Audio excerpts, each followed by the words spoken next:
welcome everybody to the Commission on Equitable Housing and Development mini retreat. It is March 28th and it is 1:08 p.m. I would like to call the meeting to order.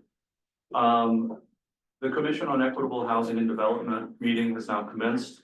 It is March 28th at 1 o'clock. This is a hybrid meeting, I guess. Do we have people attending online? This is a hybrid meeting. If you are online, we ask that you mute yourselves until called upon to speak to avoid feedback and background noise. For those who have dialed in using the call-in number, to unmute to speak, dial *6 on your phone and only use the chat function to request to speak. Also, to comply with the state open meeting law, attendance and votes will be done by way of roll call using audio. And with that, I would like to do the roll call. Maggie Amado-Tellez. Present. Alan Solat. Speaking. Did I pronounce that? Solat, but Solat. I know you meant. Alan Solat. Marianne Bierling is not here, but is on her way. Mindy Bernstein. Present. Mark Clark is absent. Vicky Cusino is absent. Serena Warake. Lori Mazurbo is absent. Tisha Tallman. Here. Jim Topol. Here. Ray Winch. Here. Kenny Wong is also on his way. Jay Young, that is me. And then ex officio members Ann Chineka. Here. Corin Manning. Present. Marcos Ismail. I believe he's absent. And Michael Edmonds. Here. Great. And with that, Sorry, I think Mark Clark resigned from the. Yes. Too. Yeah. okay, well then Mark Clark has resigned and he's not here. So, And so, update there. Hoping to meet with Robert soon, the new Mark Clark. And see if he will be that, so PCOA has a C, so see if he'll be the one. okay, perfect. I would like to, at this point, just give a quick welcome and overview of our agenda that we're going to be doing today. So thanks again, everyone, for coming on this Friday afternoon. As we have been talking about for a while, we wanted to get together to do this mini retreat to really kind of refocus again. We had a retreat a little over a year ago, and we really want to try and narrow down a handful of issues that we think are, one, critically important, and two, that we have the capacity to deal with, and three, that will have an impact. So really trying to boil those down. And as Jim pointed out, we do have a strategic plan that is still in effect. But I think what I have felt and what I've heard from others as well is that it's just been challenging, particularly out of our subcommittees and really kind of as a commission, to dig into issues, process them, come up with recommendations, and get those out. So, and as Brian and I were discussing and a few other folks in a meeting this week, it may be that the issues that we really need to land on, 3 or 4 issues, or it may also be process, which is something that we haven't gone into a whole lot, but I think is something worth keeping in the back of our minds. Is it the process that we have in our subcommittees and generally as a commission that's impeding us from, taking the action that we, I think, would like to take. So we have an agenda today that we have developed over the past couple of months, where we are going to try and land on some issues, break up into small groups to process them and come up with some action plans. And that's basically it. I don't know, Tisha or Brian, do you have anything else to add in terms of what the agenda holds today? No, other than some administrative things. It's a pleasure to host you all. Please enjoy snacks, beverages, sure. And then also Wi-Fi is on the whiteboard and restrooms are down this way to the right. And with that, I think that's really kind of all I wanted to do in terms of welcome and framing what we're doing today. And with that, turn it over to you, Brian. Yep, sounds good. So yeah, good afternoon, everyone, and welcome. And before we go too far too, just thanks to Tisha for the space and everybody who brought food. Yeah, it's lovely to be here. We will kind of walk through the agenda, but it's pretty simple, and Jay laid it out exactly sort of how we're seeing it. There's gonna be room to move within this agenda too, so we can shift, but the idea is kind of the first half or close to half is really looking at, like option A is, can we narrow in on some priority issues or some topics or some tasks? If not, we may look at process or what you think is hanging up, the kind of progress you want to make. And then the second part is more action planning. But all in all, this is more or less a planning kind of meeting overall. So, we have an agenda, we can walk through that as well. We also wanted to do some announcements, but we want to hold off on that. I think that's right, Yeah, so. Oh, and we want to do an icebreaker. Do we have a slide with just agenda? No, Okay. just in front. All right, so you do have an agenda on your at your place, and it's exactly how it's like. So first half, we're going to be doing this kind of broader brainstorming, second half, more action planning. And we may need I think we need another seat. Can I ask that people speak up a little bit? Sure. Just that hearing aids on high, I can't hear me people. All right. So loud, clear communication. For the older folks. What's that? When you see all this gray hair, assume.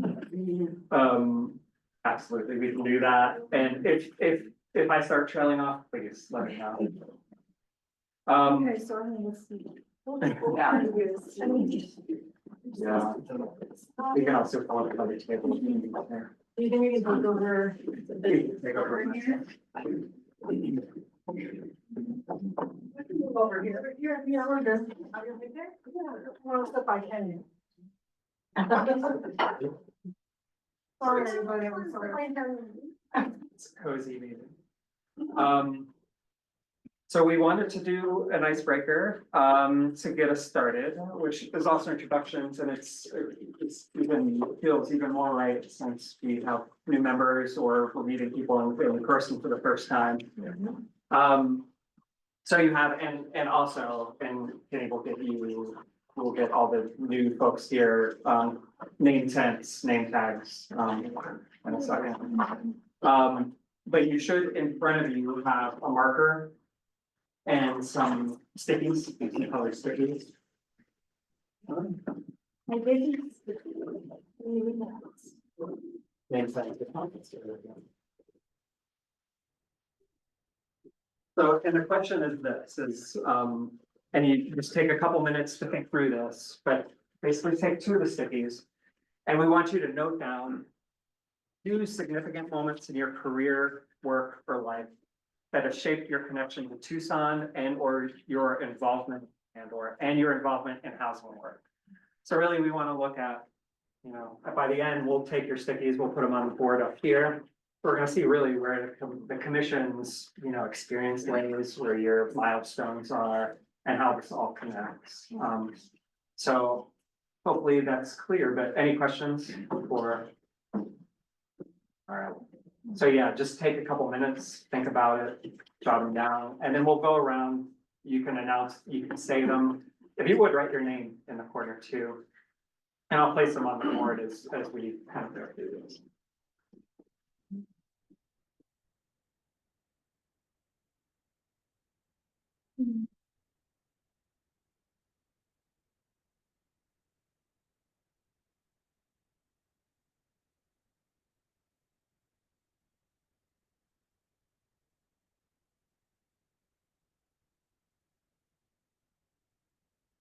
So no judgment, big will be small.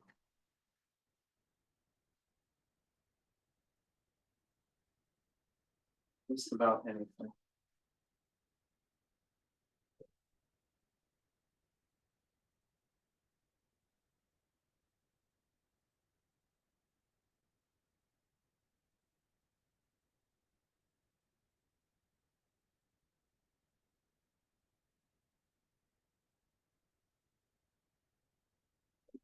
one topic on each sticky. Okay, 2 stickies on each person.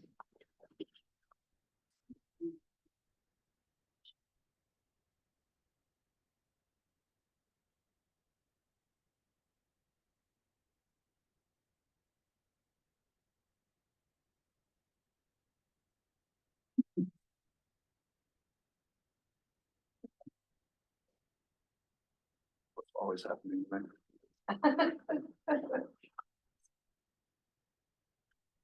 You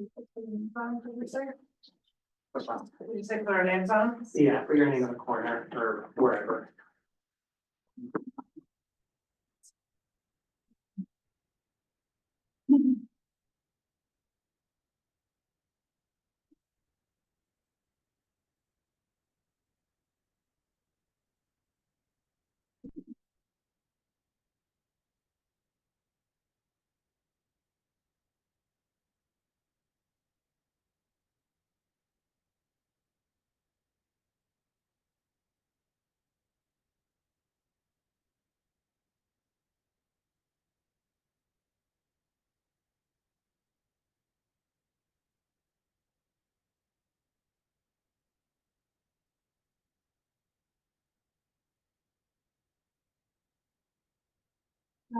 We set it open, so if anyone from the public wanted to attend, they can join online, but we did request all commissioners attend in person. So just maybe let us know if somebody, Yeah, so right now there's nobody online. All right, I'm hearing less and less, speaking of fans. So, yeah, why don't we start? And so why don't we also use this as an opportunity to just get our names out there and introduce ourselves as well. So who wants to start? We'll just take one at a time. Who wants to get us kicked off? I guess I'll start. All right, Change the subject real quick. They need a couple of these books. If you have some spares. yeah, I can get those. Okay. You can provide those at the. Okay, all right. Mike Edmonds, ex officio member of the commission. 2 events. The first one is, since the late 70s, I've been on the air, on radio. And I got laid off, and then I became homeless. And to my surprise, I didn't expect it, but Tucsonans, more than others across the nation, supported me when I had nothing. So that was, I mean, it was a bit of a surprise, but that's what happened. So, that has shaped my connection to Tucson. I'm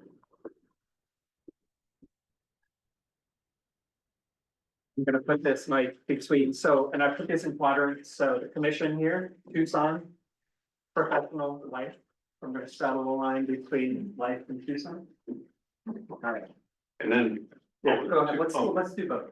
Okay, and the second one was that the city of Tucson invited me to participate in various and many events and programs and other things. Liz, Mike's, both Mike's, the mayor. I appreciate it, so I'm trying to contribute. All right, thank you. All right, okay, so Tucson. All right. Who wants to go next? Alan. Thank you. I'm Alan Solot. I'm a lawyer at Southern Arizona Legal Aid. So my first significant moment would be getting a job at Legal Aid, which the job is I'm the managing attorney of our unit, which is consumer housing and public benefits. And mostly what I do is engage myself in eviction defense. So getting that job enabled me to immerse myself in housing law, and particularly eviction defense. And I feel like I'm able to contribute a lot. It turns out that if you are being evicted and have a lawyer, your outcomes are statistically just different. Most people get evicted if they don't have a lawyer, and it's much different if you do. So we do have some effect because of that. And I have to also comment that I really love my job, and it's fun to do, even though it's a very difficult area. That's number one. I don't have a great number 2. I was born in Tucson, I've always been interested in Tucson, so that would be a significant event. It's a significant event being born here in 1953 All right, thank you. at TMC. You're old. Qualifies old. I have two other recs. Yeah. Mary. So this is professional and life, both of them actually. So my father was in construction and housing development. And he took me to his projects. So I got to sit there and play with the protractors and the rulers and walk around with him while he was, you know, talking to subs and contractors and meet people, and then he let me think I was the boss. I had my grandmother's velvet briefcase with me and I'd walk with him. So that is housing. And then my mother, so that I would stay out of trouble, had me tutor low-income children in math. And then she donated, you know, items from our household to other families who were poorer than we were. And so that is my, I think, upbringing in terms of life and professional working with low-income people. And besides KXCI radio, I really want, you know, what brought me to Tucson was being able to work with Jim Toffel.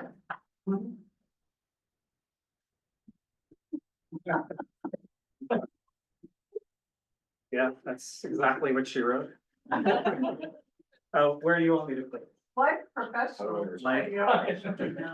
You are blushing. All right, who's up? I can go. Oh, nice. Back in 2000, I was a loan officer. We really hated that job. It was very cutthroat with work. And, I ended up working, my last job was with Kids Homes and they were moving everything to Las Vegas and I was building my house and I'm like, nope, not moving. And then I got an opportunity to go and, I guess pinch hit for a friend of mine who was working at Chicano Public House while she was gonna get surgery. And then I ended up, you know, becoming their housing manager and I'm like, and I felt like, oh my God, this is my calling. Because I had all the training to help people, purchase a home and, you know, anyway, so that was life changing, it was on. And then the second one was with my current job at Pima County Community Land Trust. I've been there for 14 years. How did that happen? And, you know, it was a brand new program and nobody understands leasehold. And it was like, oh, no way. You know, I had realtors telling me, I will never sell one of your houses. And I'm like, that is against the law, you know? And being able to finally do presentations that resonated with people, that made sense, and that you could see the light bulb, like, oh my God, this makes a lot of sense. And so that was very rewarding. So both of them, I guess, are professional. All right. Like a follow-up. So my light bulb went on at the Cambridge County Community Land Trust, got the CEQA series back in 2019. That was my first card. And just like learning about gentrification and everything going on with housing in Tucson. And then, so I guess that's kind of when it all started. And then my most recent experience with housing has been interning with Poster Myrtle McDonald and seeing like the design side of building affordable housing here in Tucson. All right, where would you like me to put these? I guess maybe the first one, the song and then the second one, I guess, is more professional. More professional. Can go next to it's the cafecitos. So Maggie and Gigi and Rachel That's such a good idea, huh? in 2019, we're like, let's really get organizers together from a bunch of different neighborhoods to talk about issues that were happening in communities. And that's where I got a lot more connected with mobile home park residents too. There was a crew there, mostly Spanish speakers who were living in mobile home parks. And they were like, what's great, we're talking about this kind of gentrification, and also our parks being bought up by private equity firms, and we're facing this whole other series of issues. So that's kind of where Casas Mobiles started out of that training. And then I signed up for this training and I was like, oh, sure, we learned some legal stuff about housing. And then ended up getting through the Housing Stability Legal Advocate Program, being able to provide legal advice in eviction proceedings and really, I think, shaped some of the ways that I engage with housing stuff now. Where do you want to put this? Both under professional. Okay. It's the lives of life.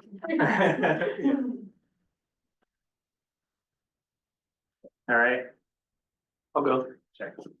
So I moved to Tucson in 2005 to go to graduate school as a Peace Corps fellow. So soon after I served in the Peace Corps, and one of the requirements of the program was to work for a local nonprofit type organization. And I essentially was recruited by Humane Borders. And so when I was in graduate school, I worked for Humane Borders and drove water trucks out in the desert to fill water stations and toured around a lot of international journalists. And the thing I think that I really remember about that, kind of what you were saying, Mike, is just the warmth of people of Tucson and how caring so many people were and selfless with their time and energy. And it certainly was a reason that I think I've ended up staying in Tucson.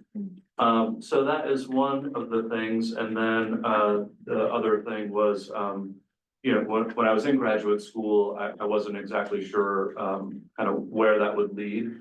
But I ended up starting work at Southwest Fair Housing Council, kind of by accident.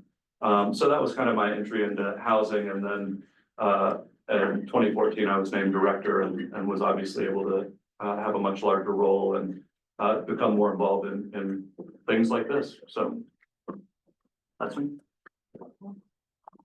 What do you like to put on? That's maybe. Well, professional, I mean, Southwest Fair Housing Council, definitely professional, and then, I don't know, Humane Borders is kind of more in the middle, I think. But, All right, and I should, have been derelict in my duty, so just also remember to say your name, organization at the outset. No, that's my failure, so I'm at like strike 2 or 3 at this point, so, but I have 10 or 12, I think, so. Okay. Yeah, just because there's some commonalities, I'll jump in. Kenny Wong, I'm a lecturer over at the U of A, in Capital, the College of Architecture, Planning, Landscape Architecture.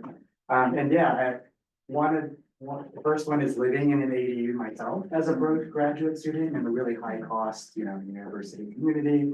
The center I was with was doing some research on ADUs at the time, so really connected a lot of dots in terms of like living the research, being engaged publicly, showing leadership outside of the university. And the second piece is kind of the move to Tucson in 2021 and just the warm welcome, the community and professional practice world, and everybody, was connecting with people and encouraging conversations. And so the possibility of seeing real impact from what we were doing, this community is doing, and just in imagining the move, hearing about the ADU conversation here too, and just seeing there's a lot of exciting progressive stuff happening around housing, and how we can really work together on. So, yeah, those are my 2 comments. One of them felt like Tucson. What do you think? Yeah. What do you think? We're starting to run out of space already with this, not only around the table, I'll go. but on the board. Bishop. Yeah, to show Dream of Better Foundation.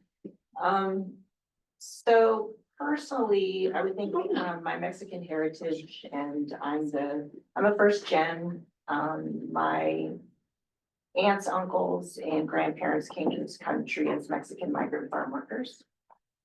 So my sense of community is a lot broader than I think most folks, which I think puts me in a natural fit with housing and the unhoused community.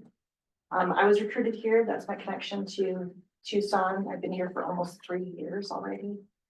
And I think all of my personal and professional experience has brought me to Tucson, in particular my equity work.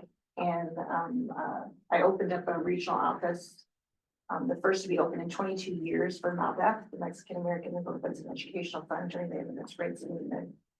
And so I think all of those experiences through litigation, public policy, and programs and services has led me here.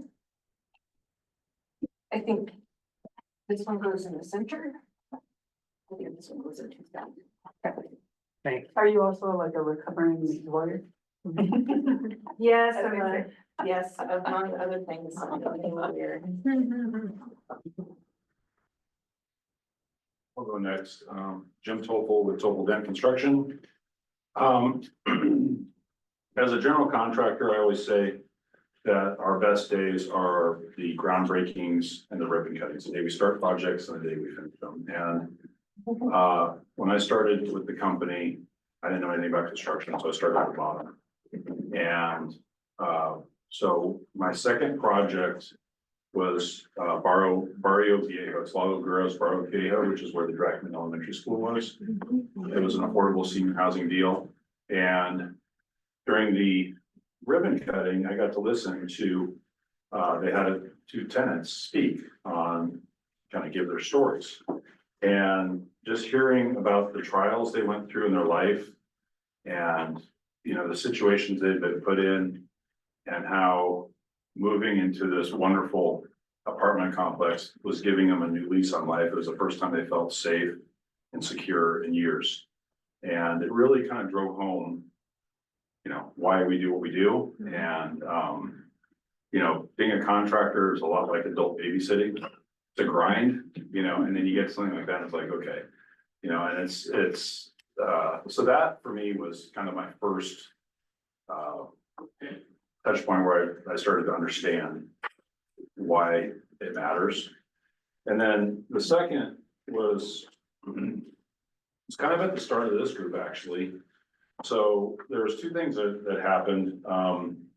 You know, we'd just gone through COVID and the state had a ton of money. They were ARPA money. They were trying to figure out what they were doing with it. And CEHD was just formed. So I was on the board of the Arizona Housing Coalition and we were lobbying the governor's office to reestablish the state's housing trust fund with ARPA money. And so I was working with Joan Service on that and we had a bunch of meetings up there. It was unsuccessful, but it was a good exposure. And about the same time, a little bit before that, CEHD was formed. And I had never intended, I'd never thought about being chair. And it was trial by fire. But I think what those two experiences gave me was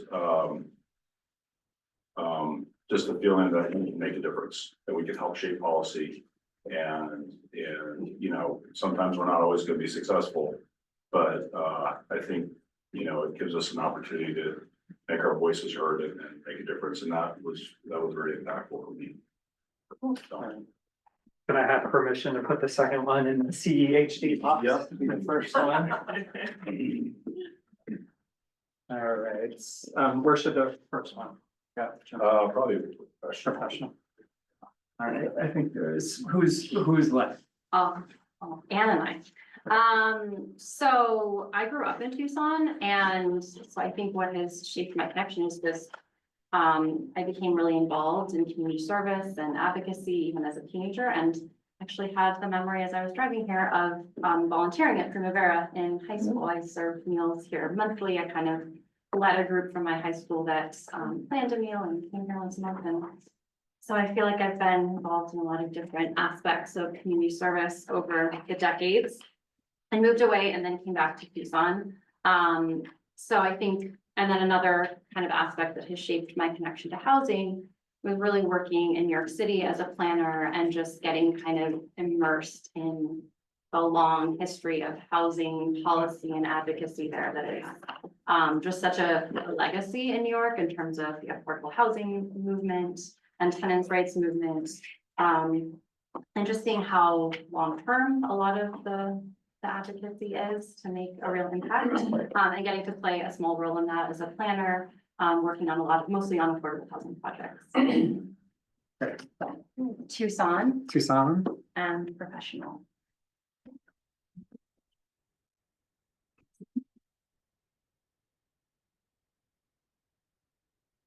All right, Anne?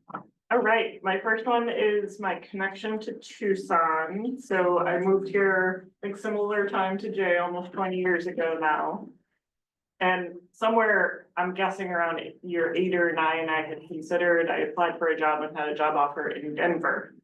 And went and sort of sussed it out and came home, and in the pit of my stomach, I was like, this just isn't the right time, it's not the right place. And so the next day, and this is true story, I just had an experience that completely made me remember why I love Tucson, and it was like reshaping my commitment to Tucson. So I was biking on the Santa Cruz River path to a groundbreaking event. And it had just rained, there was a horseback rider in the wash. I get to this event, it was ribbon cutting for a separated bike lane, and there was mariachis playing, and there was, I can't remember, I think it was council member Regina Romero, I believe at the time, it was a Ward 1 event. And just hearing her talk, and it just, one of those moments that was like, I made the right choice. And then the second one was this past summer, and I will say I felt similarly listening to the community corridor tool. The public hearing for the planned area development Amphi Station 8 pad. So that project had been challenging. All of our outreach and engagement did not go great in terms of community members being really, really upset. And so then we get to the public hearing for mayor and council to approve the pad, and there were 17 speakers speaking in favor of creating this emergency homeless shelter.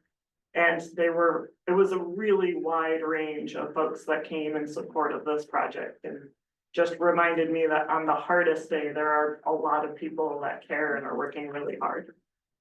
That was a great word meeting. The first one sounds very much like Tucson. Yeah, What about the second one? I would say work professional. Tucson. I think it's really making me nervous for Ryan, so I think we'll just pass them. I know, I'm nervous too, Yeah. like the whole Yeah. meeting's gonna get Yeah. unplugged. Did we get everybody? No. Did we get you? I'm hiding. Not anymore. No, I'm Mindy Bernstein. I moved to Tucson in 1976 following my high school sweetheart who I met in Israel. I, from the age of 9, recognized that my place was serving others and continued to do so through my life, in different nonprofits, working with different demographics of individuals with disabilities or life issues. But in 1992, I was hired as an executive director to work with indigent, resilient adults with serious mental illnesses. And so that is my focus, is continuing to see the resiliency of people who recover, do well, go to work. And starting new programs in Tucson, have numbers of national awards for the programs that I built. Started models that are international. But mostly, that aside, seeing the decrease in funding for our people, or people with substance use disorders and serious, decreasing, resulting in homelessness, and seeing the number of homeless and unhoused individuals in our community is intolerable to me. And I had an opportunity to join this commission. My focus was and is intervening and creating space for people to live and heal and recover. So for every dollar we put in for recovery services, we get back $3 in taxes that individual pay eventually in life. So I guess the first one is, I want to help solve the homeless unhoused issue. I think it's a civil rights violation. I see it every day. It's demoralizing to me, demoralizing to them. So that was under life. And I guess my work in the system goes under professional. Okay, great. Rachel, did you, I don't have to if there's a time. did you make some? I didn't. Okay, well, how about, why don't we just introduce ourselves? Yeah, Yeah, I'll go. Hi, I'm Ruby Kernko.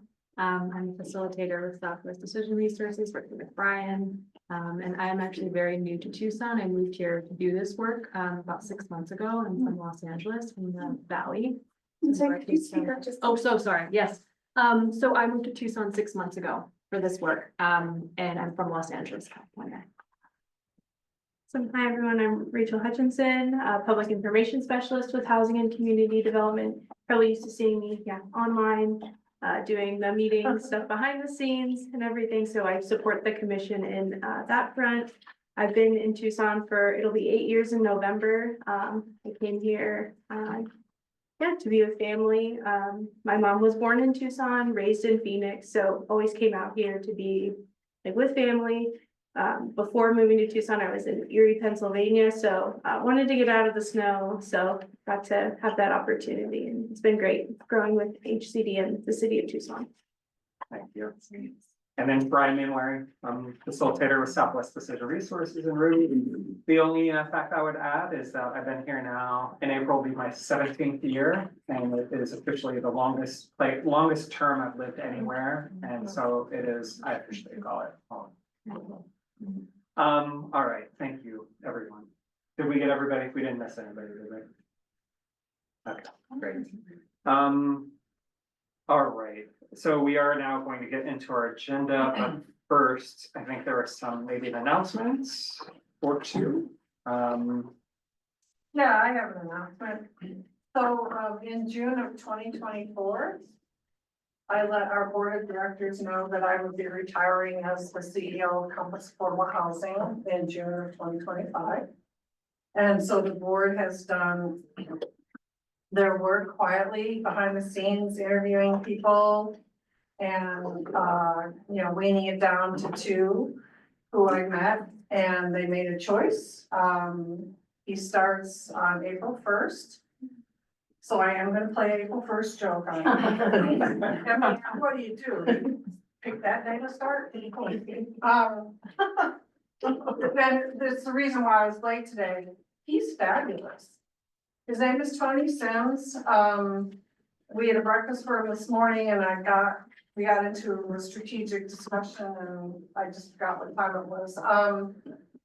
So I will be, taking him out into the community. My official last day as the CEO is the 27th of June, and I am going to continue to work with Compass on some housing development projects that we have going and finishing those types of things up. And I'm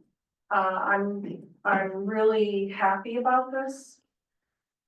He brings, I think, a different level of capacity building for the whole organization. And, I might consider actually working for him. Because I think he's gonna be good. So I just wanted to let you know, I'm still planning on being on the commission and working, in housing issues in the community. So just wanted you all to know that was happening. Congratulations. Yeah, 18 years of Compass Affordable Housing, so. Yeah, they've had enough and I've had enough. All right, well, let's move into the priority issues then. So, so you guys had taken a poll prior to this meeting, and we discussed this in the last commission meeting too. So again, to frame this, Jay had already really framed this, but to kind of bring it back into the space. So the hope here is, what the goal is of this session is to find, to see if we can identify a couple of priority issues for the commission to focus on, like really focus on, and if we can select those to do some planning, some real action planning to operationalize that on the second part. So, we did this poll in a sense just to get a feel where people's interests are, where the energy is. I apologize for interrupting you. On the agenda, one of the things that I had thought this retreat was going to be about was Mayor and Council had an ask of us on how to spend $300,000. Yeah, so that will be part, let's take this in, so This bottom question, how does the commission want to handle the housing trust Thank fund? you. Yeah, no, absolutely, it's important. Didn't understand that. Yeah, so, we pulled these around these general, categories, knowing that also there needs to be some specificity added, most likely, within those to get to, an actual action or priority issue. And we've lost our screen. And then, yeah, and the question too is, where does housing trust fund come into that picture? Because you guys as a commission have limited capacity to begin with. You have to pick and choose what you're gonna do, right? So, so that is one of the topics on the table as well. So this was just a way of sensing where interests and lie and where you all feel the focus should be. And so you can see the results there, which yeah, sure. That's a lot more votes than our commissioners. When people vote multiple times. Yeah, each person got 3. But Oh, yeah. yeah, everyone's. Oh, okay, well, that skewed the results. So saying that, this is not a final count, so it's a discussion, so I think we're still okay. And we can also, we have another, we can actually do in the room now, some more voting, with a tool called Mentimeter. So we can re-poll, but I just wanted to, I think, just to start the conversation, see where we were. And if you're like, yeah, I would have voted for this and it would have changed the dynamic, you can bring that into the discussion as well. But you can see, like, there are several that kind of have risen to the top and a couple that haven't. Saying that, we had polled on all of these besides measuring housing equity, which was in there to begin with, but I think we had a little bit of anxiety with, the world as a whole using some terminology. So but that's on the table, of course. So that may be why this is lagging behind, right? And then housing trust fund.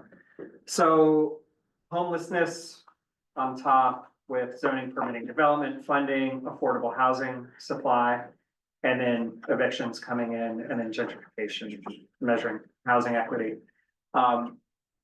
To continue sort of setting this up, because there is sort of a sausage making aspect of what we're doing here. There is what Jay had mentioned, which Jim, you had brought up in the last meeting, that at the retreat in 2024, there's the development of, a new set of goals or objectives for the subcommittees, which incorporate some of this, but again, the question is, how do we then hyper focus a little bit more to generate some forward movement on some of these things?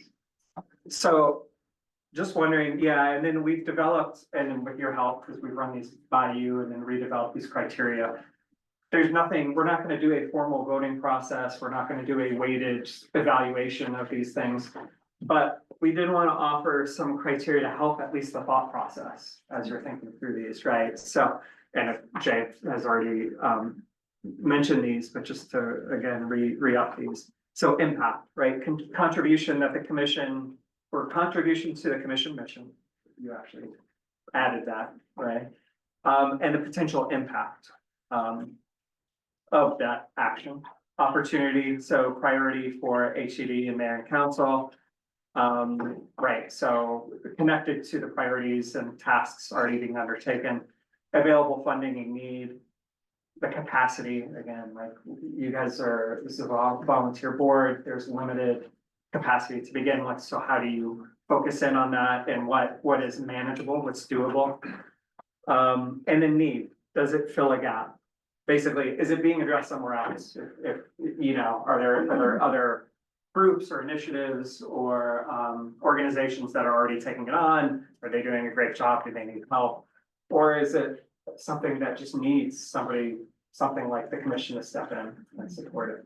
So just to have in the back of your mind, right? And we could bring these into the conversation, but right. So here are the priority topics again. And again, of course, the housing trust fund as well. And then the criteria on the right. And yeah, I just want to start by opening it up and see if there's any immediate thoughts or reflections. Yeah, so this is something I've been putting quite a bit of thought into. I'm gonna drone on for a few minutes, so guys bear with me. I was in Denver 4 weeks ago, I think. Maybe that's why I missed the last meeting. I was meeting with HUD in Denver. And 2 days before we got there, half of the HUD office was let go. And they told us that, and I'm not sure if this is current the status, but a lot of the affordable housing programs are getting shut down. So the HUD 202, the 811s, they're talking about housing trust funds, CDBG. We know the state is having budget issues. They cut the state's housing trust fund. Did I say housing trust fund with the HUD? I meant home funds. Home funds. The housing trust fund was cut from 150 million to 15. Just recently, Joan was let go from ADOH, and they decided to not reinstitute the state's low-income housing tax credit. So, you know, at the federal level, I've been talking to some lobbyists, and there's the Affordable Credit Improvement Act, which would be a 50% increase to the low-income housing tax credits. Last year, it passed the House, installed in the Senate. Right now, basically anything with tax credit is they're having to just justify the existence of it, let alone try to expand it. So, you know, these people that are going in and talking to members of the House and the Senate, you know, whereas they're hoping to push for additional funding, and they're having to just defend what's currently in place. That's kind of what's happening right now in DC. So where I'm going with this is that the affordable housing programs right now are in a serious state of disarray, and it's going to be immensely challenging to get the few projects that are awarded each year complete. I think the biggest issue right now that we have in Tucson is the homelessness issue.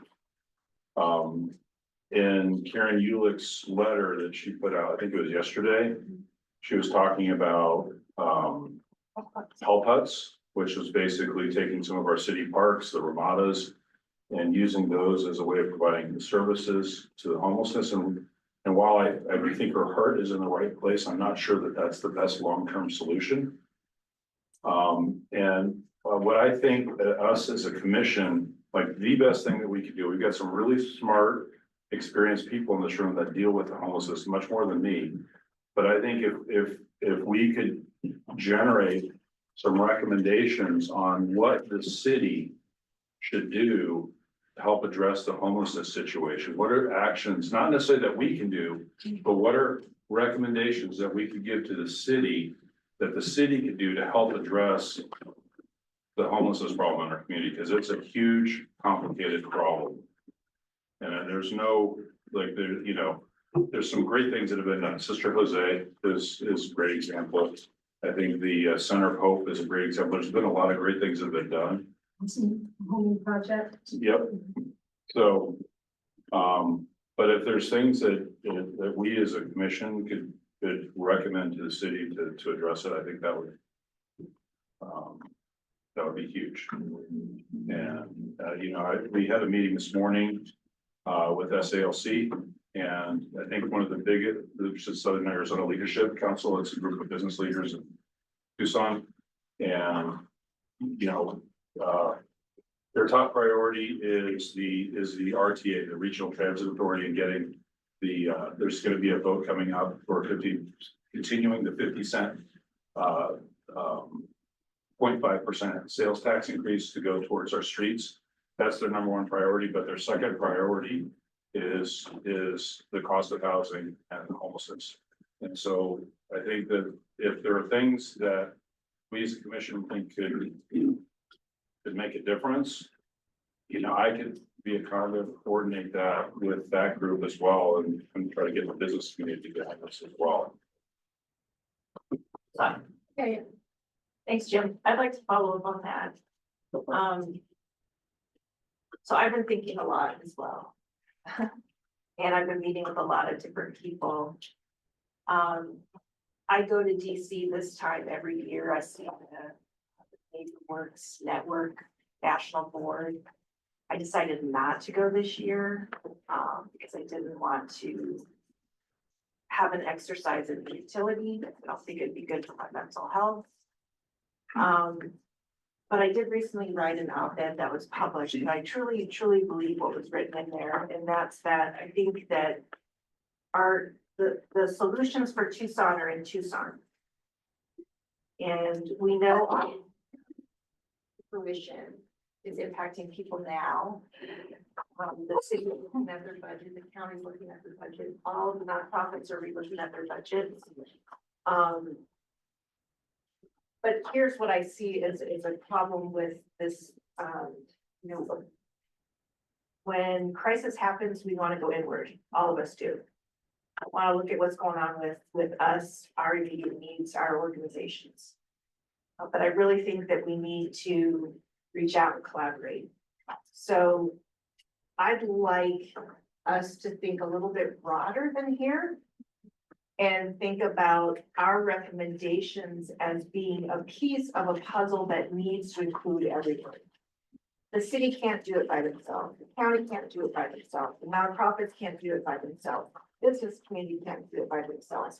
We need everyone coming together with their respective pieces of the puzzle.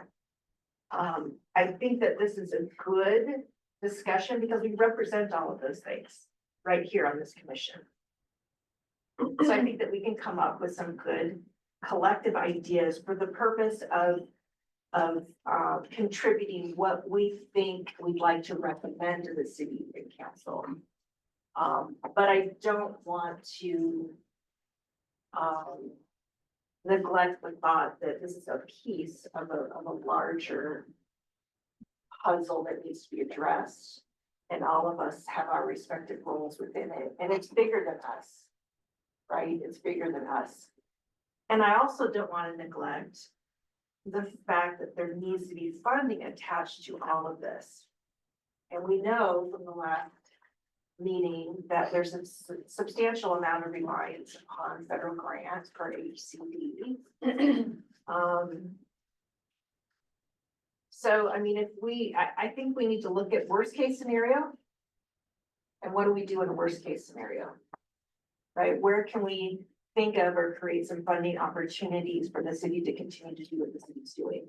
If that doesn't exist, then how do we work collaboratively with the business sector, with the university, with grassroots, with nonprofit, in order to get a solution that's gonna assist Tucson?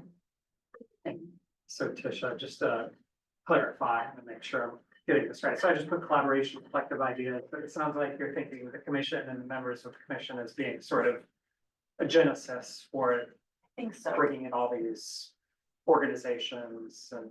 I think so, because I don't think we can just say mayor and city, we recommend this. I think it's gotta be mayor and city, we recommend this in the context of, we assume that the business is gonna take their part and do this. We know that, you know, we can make some somewhat guarantees in this room with our respective representations on what we can do to mitigate some of the harm that's gonna happen with the lack of federal funding. Just a call out to, even though everybody here I know knows it, and you guys have already brought it up, that the dynamics are shifting. Like the Yes. sands are shifting underneath your feet. That's what I'm hearing. Yes, So, and so it's not only about funding, I think it's also, you know, we need to recognize that sentiment has changed in regard to the unhoused community. Last year, people wanted to support the unhoused community because of things like grants passed United States Supreme Court that is allowing municipalities to do whatever they want, whether it's punitive or not, to the unhoused community, including displacement and criminalization. That's really changed the tone of how people are coming at the issue. And that's frightening, right? So there are these external forces that are impacting what's going to happen with all of us in the space. So I think that that's something that also needs to be taken into account when we're having this discussion. is I really feel strongly these last couple of days, it's been front of mind. And I just met with our Lived Experience Advisory Council, and that's probably part of it. But the sentiment has really changed nationally and in Tucson regarding how people feel about and approach and have ideas around the unhoused community. I wanna piggyback off that. I think it is more than funding. It's kind of like, what they use in self-help housing. It's people's equity, their time, their experience. And what was that show that said, move that bus, and it would have this house? Yeah. What's the name of that show? Home makeover or something. Oh, yeah. Extreme home. Extreme home, right. So Tucson is a place. I mean, they will support. They might have a different idea of homelessness right now, but they will support a solution. And I think, you know, using the collective, the corridor tool, Community corridors. thank you. You know, let's talk about getting business people and nonprofits and banks and the city and the county here in Tucson to use our human equity, their donations of time and materials, and let's take on a big project on one of those corridors that provides something similar, I guess, to what Gospel Rescue Mission has done, but something different. And it's not just homelessness, it's keeping people housed to prevent homelessness. Right. And it's also, housing, so I don't know, I'm in agreement with, the two of you. But I also think that Tucson could kick some butt and show the rest of the country That's right. how to do this. That's right. So the SALC meeting this morning, you know, they were all going off on Karen Ewan's proposal. Yeah, On what? Karen Ewan's proposal. 46. And what I said was, okay, well, if that's not the answer, what is the answer? And nobody could say what the answer was. And that's the thing, is it's such a difficult problem to solve, especially given the funding limitations that we've got. And, you know, I don't know, I mean, that's what I've been trying to rack my brain around is, what are some maybe creative solutions to addressing the issue? I think, you know, there's been a lot of convenience stores that have shut down because of the issues and the theft. Have made those buildings be repurposed. If those are in areas of high concentration of homelessness, could those buildings be repurposed to be service centers? You know, some of the hotels, I think you were looking at dilapidated hotels and figuring out if those can be repurposed. I mean, there's got to be some ways where we could take, and I think the fire station is another good example. We take existing infrastructure that's in place and try to repurpose it to help solve the problem. And it's obviously got to be combined with services and things like that to help people get the help they need to get back on their own 2 feet. So we should go big. I mean, imagine you have, 5 contractors, construction contractors working on the same project together. You've got, I don't know, I think the human equity piece is what we've got in Tucson that has value beyond what we're used to seeing. And I don't know, I think if this group is a genesis, then maybe it's us asking mayor and council to bring the rest of the community together to have this kind of a conversation. Let me get Ray and Kenny and then maybe. Sometimes I think when we talk about homelessness, we really focus on that most downstream part. And I would love to also be talking about way upstream, like for every person who's in places like, just thinking like, who made a bunch of money on raising that person's rent? It was It was really powerful being at the Attorney General's listening session last night.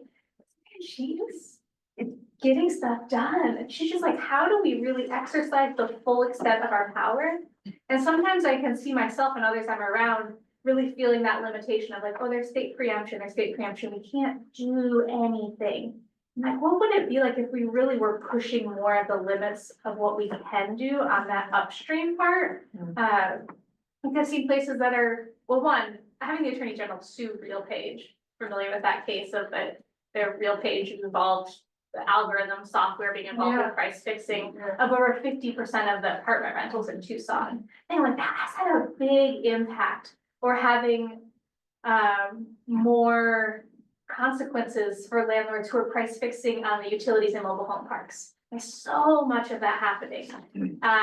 And what are the other ways that can we be moving for some rent control? I know there is state preemption on that, and that's a very hard thing. And part of me thinks we're gonna be talking about homeless huts forever unless we're also having that bigger impact worked up with. Overturning the proposition that prohibits rent control from happening. Yeah, and the other things in that upstream place of who's taking advantage and who's making a lot of money off of this process, and not just focused on the end impact. So if I were to record that, how would you want me to focus on? Let's say upstream solutions, I would put, maybe we don't wanna use the word rent control, but people have a no. Alright, I think keeping rent control is part of the conversation. And then I would also say, using the full extent of the power of the city and county to prosecute landlords who are abusing too. I think there are some things that we don't have to change laws to. And then I'd also, so Kenny and Mindy, but before we do that too, also, you know, think within this conversation, we want to get into real detailed solution, like actions and tasks, but we also need to think, what are the big picture issue, where do we want to focus our time, and then zoom into. So I also think that where big picture should the commission be? So Kenny. Yeah, just really in agreement with a lot of what's been shared. You know, homelessness as being kind of the key visible issue, working upstream from that, fostering collaboration across the different scales. So definitely thinking about the state and its role and having to advocate with other cities and communities. And yeah, just to, you know, to tie this to the housing trust fund piece, you know, capitalizing on that human equity, is there a way to spur or seed innovation, you know, help promote ideas that may be budding and can help prove a demonstration of a different way of producing outreach or gathering the community together to come up with a different solution. I think we, you know, we kind of know what has worked in the past, but that's also changing with our landscape. And so can we promote some new seeds of ideas? Thank you. Thank you. I've been thinking about this a lot, trying to distill down to its smallest molecule. How is it that we have such a huge homeless, unhoused issue? And for me, sorry, excuse me. For me, one of what in my lens, we did some data that over with the subgroups of people who are currently unhoused. I recall 53% are individuals with histories of serious mental illness. That 20% were individuals with chronic substance use disorders. Higher, 11% were individuals who were veterans.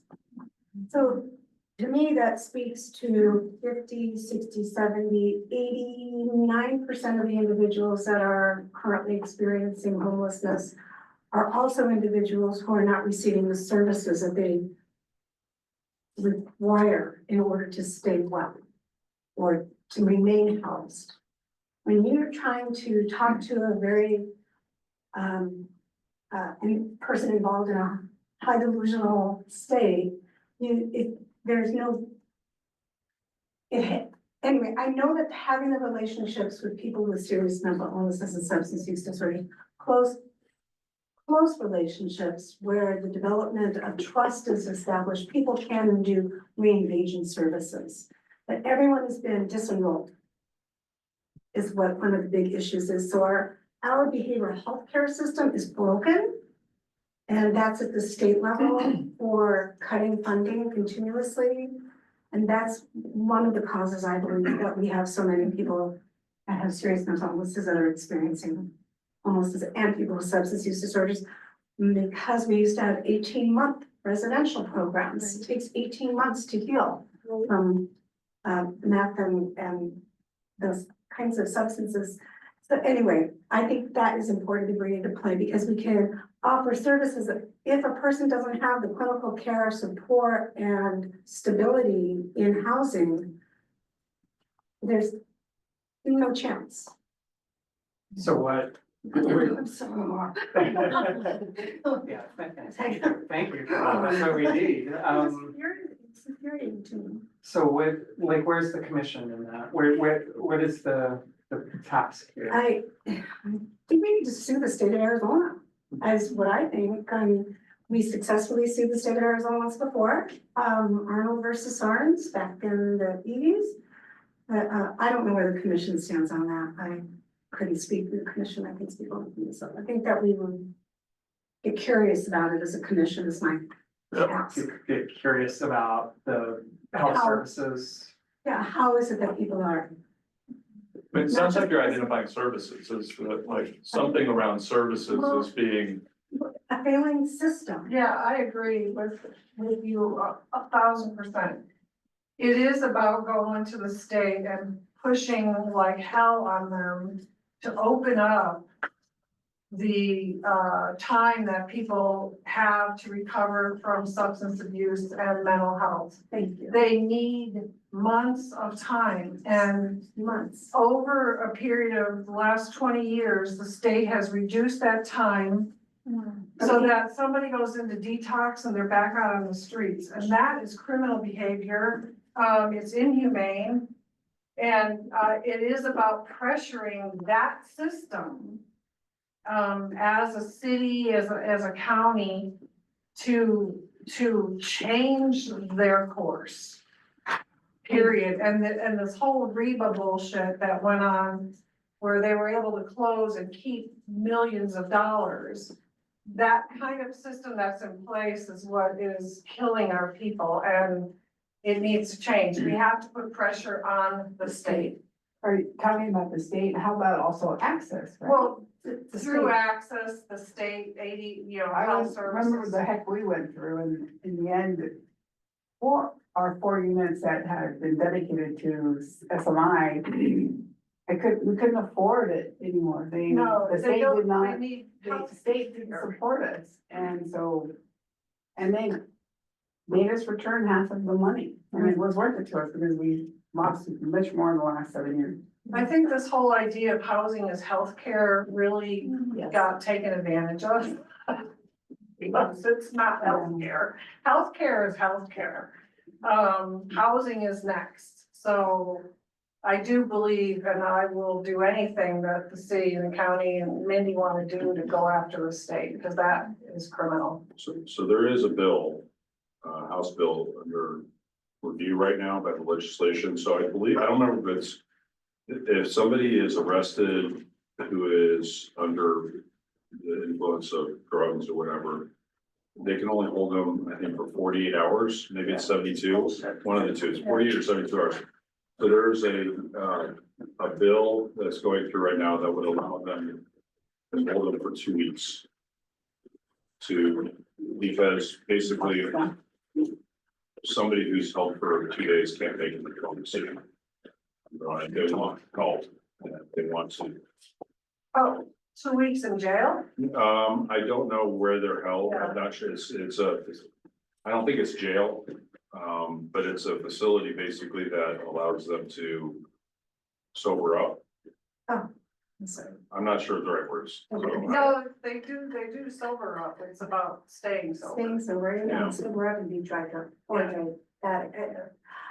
It's like the CRC, it's a 23-hour bed for crisis that police can drop people off who are having psychotic episodes, and they sit in a chair for 23 hours.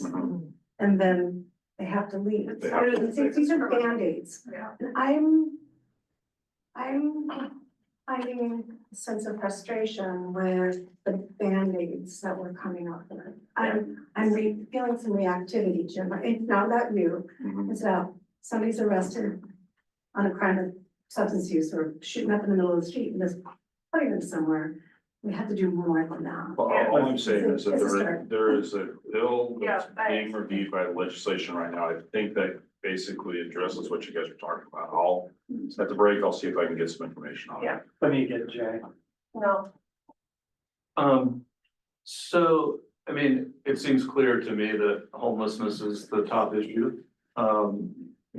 Maybe that's not the case. And then, just looking at the rest of them, I feel like, under Jim's leadership, we really addressed affordable housing, maybe to the best of our ability, maybe we could do more.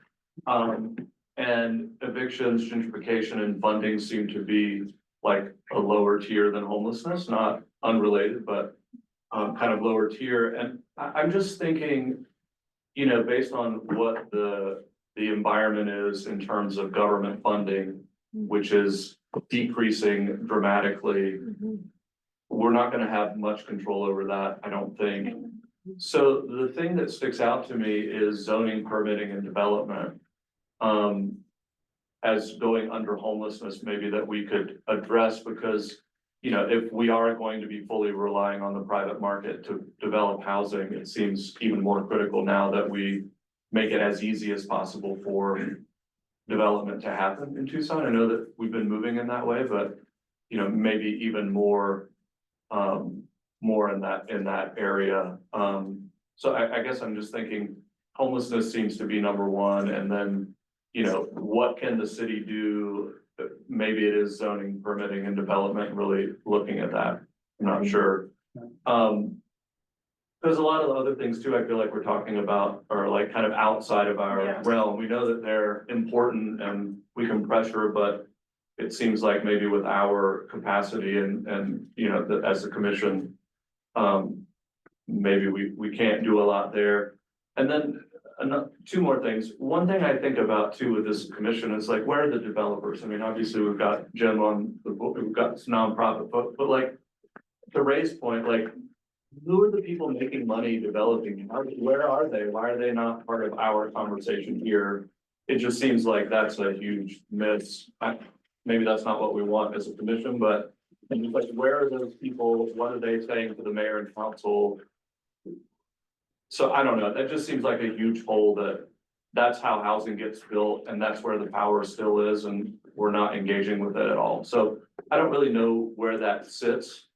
And then finally, I would say, I just am wondering, back to the process question of like, as a commission, what's the best way to streamline so that we can get together, process, come up with recommendations. I just wonder if maybe we should get rid of our subcommittees and just focus on homelessness as a group. Maybe we've got a working committee that's like, as many people that want to be a part of it, and we really just focus on that, because I just keep going back to like, we've got 3 subcommittees. Like that. We're like just so dispersed, we're so diffuse anyway, and then even more diffuse, so.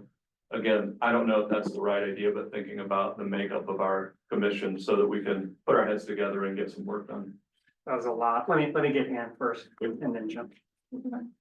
So just making sure, raising awareness and really appreciate those comments, but a few things that are happening that the commission, I want to make sure you're aware of.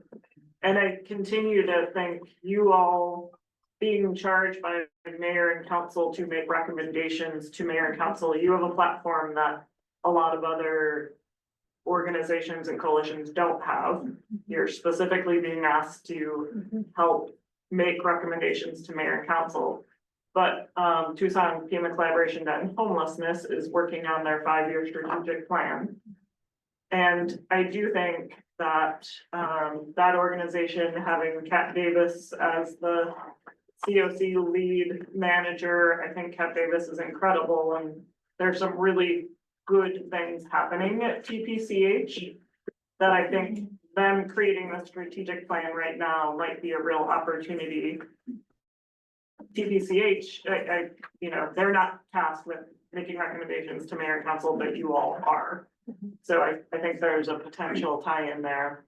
When is that supposed to be done? So they're starting community engagement. And so over the next couple of months, there will be engagement. They're planning on going to both the city mayor and council in May and the Pima County Board of Supervisors in May to listen, to hear what the city and the county are interested in, as part of that process.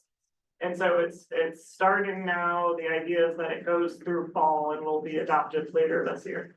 We should have them come to one of our meetings, and I think if we're gonna stay on this topic, we should definitely have them come and present to us and us give them some feedback. And then just two quick other things. You mentioned who's not here. There is still 2 vacant seats. We have gotten some applications in, full disclosure. I haven't had time to kind of review who and what areas they potentially represent. The 2 vacant seats are mayor and council appointed seats. So if you're like, gosh, we really need a landlord, or we really need X sector represented, you can make that recommendation to mayor and council, they're mayor and council seats. And then 3, one thing real quick, and I'm still learning sort of what it means. And I don't think anybody here is on the Pima County Housing Commission. Not anymore. So He's not on that commission. Oh, yeah, he's gonna stay. And so just real quick, making sure you know, based on the number of units that their market study shows is needed, they're planning on kicking off an effort, working ideally with the city and others on how do we build more units faster? And that's tied to setting targets that would be tied to some sort of funding mechanism. And I know they're interested in saying, how does the county commission work with the city commission to really try to push that agenda forward? Oh, and now that Corin's sitting right here, I did want to say one more thing. Your comment about the zoning and homelessness, like, I think that continues to be, I hear from folks wanting to build shelters. That continues to be a barrier that I do think hasn't been addressed yet. And transitional housing. Exactly. And SROs, there's a lot of different. Transitional housing is a key. Transitional supported housing, Other homelessness. not just shelters. Let's be a little bit more broader thinking. People don't like congregate shelters, Let me really quick, maybe overnight. and I just want to capture the last item you had after potentially recommending open seats. Pima County's Commission. Board of Housing. Pima County focusing on funding and housing, And collaborating, right? and collaborating. All right, Jim. This commission. So just to answer your question, Jay, on developers. That was something I tried really hard to do the last couple of years. And the problem is, you have to be a resident of the city of Tucson, or the business has to be based in the city of Tucson in order to be on this commission. And I could only find one for-profit guy that met that criteria, and I'm not sure he'd be a good commissioner. There, Megan Headings also does meet it, but she was, she's, I think, similar to a couple of other members in terms of what she does. So it's, but you know, on the affordable housing side, we did bring in a number of ex officio people. So we have a representative from Gorman, David Wall, you know, so we've got basically 5 or 6 different groups right now doing affordable housing in Tucson. And, you know, I'm happy to bring those guys in, and they would, I'm sure, like to participate as consultants and give their share their thoughts. Because I think that also just goes to like collaboration and who we need in the room, right? TPCH, developers. Are we limited on ex officio? I was just gonna say, Because we have a lot that never come, right? so could you repeat that? Do we have a limit on ex officio members? Because many do not attend. And are they taking up the space? Well, We could also say, I mean, yes, members would be great, but I mean, also as a commission, we could say, hey, we really need to hear from this group of people, developers, could you please stay in touch with us? Could you please, participate more? I think there are other ways as opposed to just, adding members, so. I think that, I think Penny made a point about like really bringing in new ideas about housing and our equity to some of experiences. So maybe this commission could like lead some sort of open mic-esque event of, and I think we could get really creative ideas for both like upstream and downstream solutions. And then in terms of more downstream, I'm not sure if like it would be our place, but I just feel like I've been seeing a lot of development in the city that's like directly hostile towards homeless people. So like the rocks under the freeway or the spiky metal things at the Ronstadt Center. So like, what role can we play into like looking into who's making those decisions, and either like, I would typically reach for like retroactive solutions, but maybe like that is what we need to be doing because these decisions are affecting the everyday lives of people who are now. Yeah. I don't have any agenda, anything particular to say, just to comment on various things. Everybody seems to be in agreement that homelessness is the major issue. I feel like the zoning, permitting, development, the evictions, the affordable housing supply, all of that's part of the homelessness problem. I don't have any solutions. I tend to know what to do. I think, but one thing that I do feel strongly about, whether this makes any sense or not, but I do want to say it, is on the zoning issue. A lot of municipalities in the country have gotten rid of parking minimums in new construction. I think that's something that the city of Tucson needs to look at, and I would like the commission to look at it and maybe recommend to the mayor and council that we get rid of parking minimums. Because that would maybe, the theory would be for me, I'm not any kind of a planner, I know that Kenny is and Corin is. But it just seems to me that if you increase the land use available for development by reducing parking minimums, maybe housing is going to increase the supply. That makes sense. All right, second, just on like the innovation piece and development, when I hear that a lot of the developers aren't based or really familiar with design, that seems like maybe that's an issue. And part of that innovation too could be, fostering our own development community, supporting the, not having the brain drain to bigger markets, right? Universities training people, we've got programs. And how do we foster a market that is going to keep talent working and engaged with different organizations? Yeah, so I think some of the ideas were, hey, there's something there we could do, promote training, or, I think Liz Phoenix is interested in doing something statewide. So there's ways to, again, not just tap into the development community, but to grow that even. Right. Something you said earlier, Corin, about the bringing back SROs and thinking about what are the barriers and what are the places where all this money and energy goes into getting something allowed to be built, like how much money of some of the development projects is actually just to work with the neighbors to not oppose it, and wonder about some of the places that the city does have power to, not to take away community process, but of making sure that not so much money goes to opposing. Having single room occupancy, which building up what you're saying, Alan, too, is a single room occupancy housing is a great one to not have that parking minimum on. Having places where people can live for like $200 a month or something. That is genuinely unsubsidized, affordable.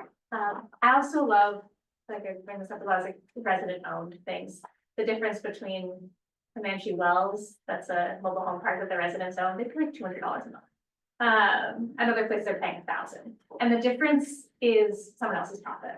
It's like when you're paying money just for the cost of the actual housing and maintenance versus for shareholders or business owners to make a profit off of it, it's a huge difference. And what are the ways that city and county can be helping to support, we're talking about development, resident owned stuff, community land trust owned things, like, I mean, especially if there's public funds being used for it. I love public funds to be used for things that are not gonna go to a private business. That are public, you mean? It's state public, it's state permanently public. Yeah. Um, Well, come the whole idea, but the land trust wants to start buying mobile home parks, especially if like the code enforcement. They're not shutting things down when they're condemning properties, but have taken that into conservatorship and giving it to a land trust. Like, what are all these places? There are so many places that are uninhabitable. And the fear of complaint is actually that people will lose that housing altogether because it'll get condemned. But there's really a practice of saying, code enforcement comes in, we're not shutting it down. We're gonna take that into conservatorship. It would take funding, it would take a lot of work, and always like a hesitation to publicly taking over places that are being condemned. But if there were a process for that, it's a possibility.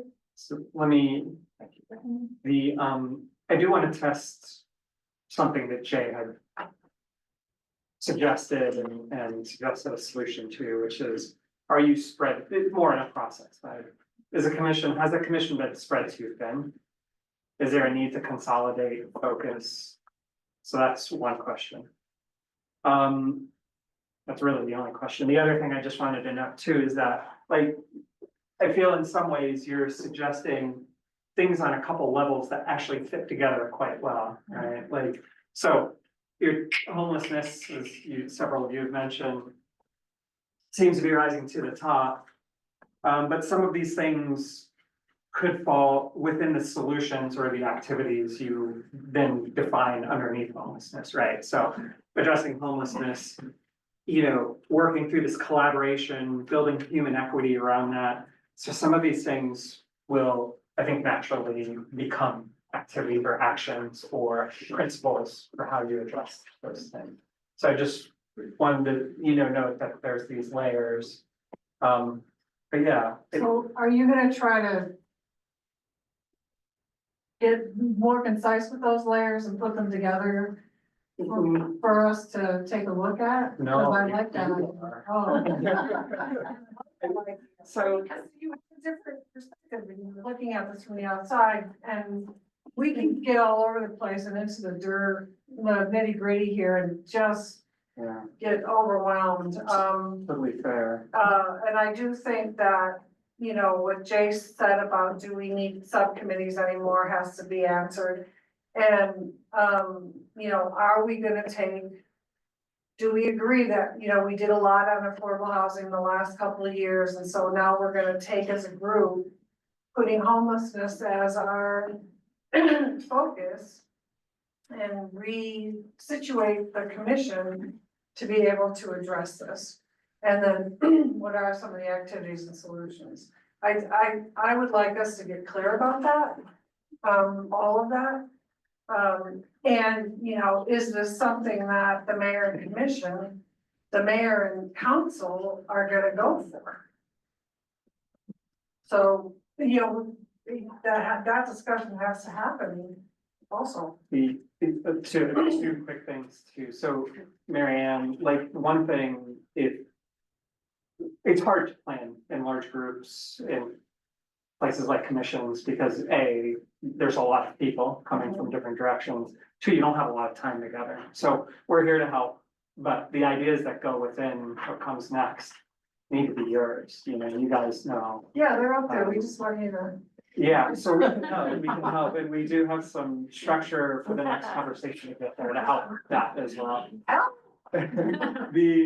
The second piece though is, I also wonder on the subcommittee idea, and this is just a question because I do not know how this works, but yes, the question for city, which is, what would that take to happen? And is there another option of not retiring the subcommittees, but fitting these tasks within the existing subcommittees? I don't know, it's a question, and just thinking about the easiest structural way to move forward. Yeah. So I have a broader question, back to the, the national realization. Are we gonna be continuing, and I know it's semantics, but semantics are very important right now. Are we gonna be continued to be called the Commission on Equitable Housing and Development? And I think that that's important because I feel like a focus on the unhoused community is a big equity piece. Yeah. And if we take equity out of our title, what does that mean for our work? So. Who's saying to take that out? Well, I just think it's inevitable. There are certain words that have been taken out of programs, services, everything all over the country due to executive orders. I disagree with that, because you said because of executive You order. can, let me finish my point. Okay. So, I mean, I think we need to know.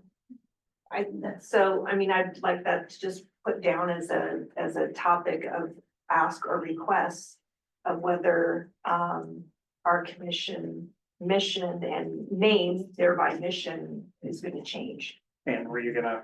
Yeah, well, two things there.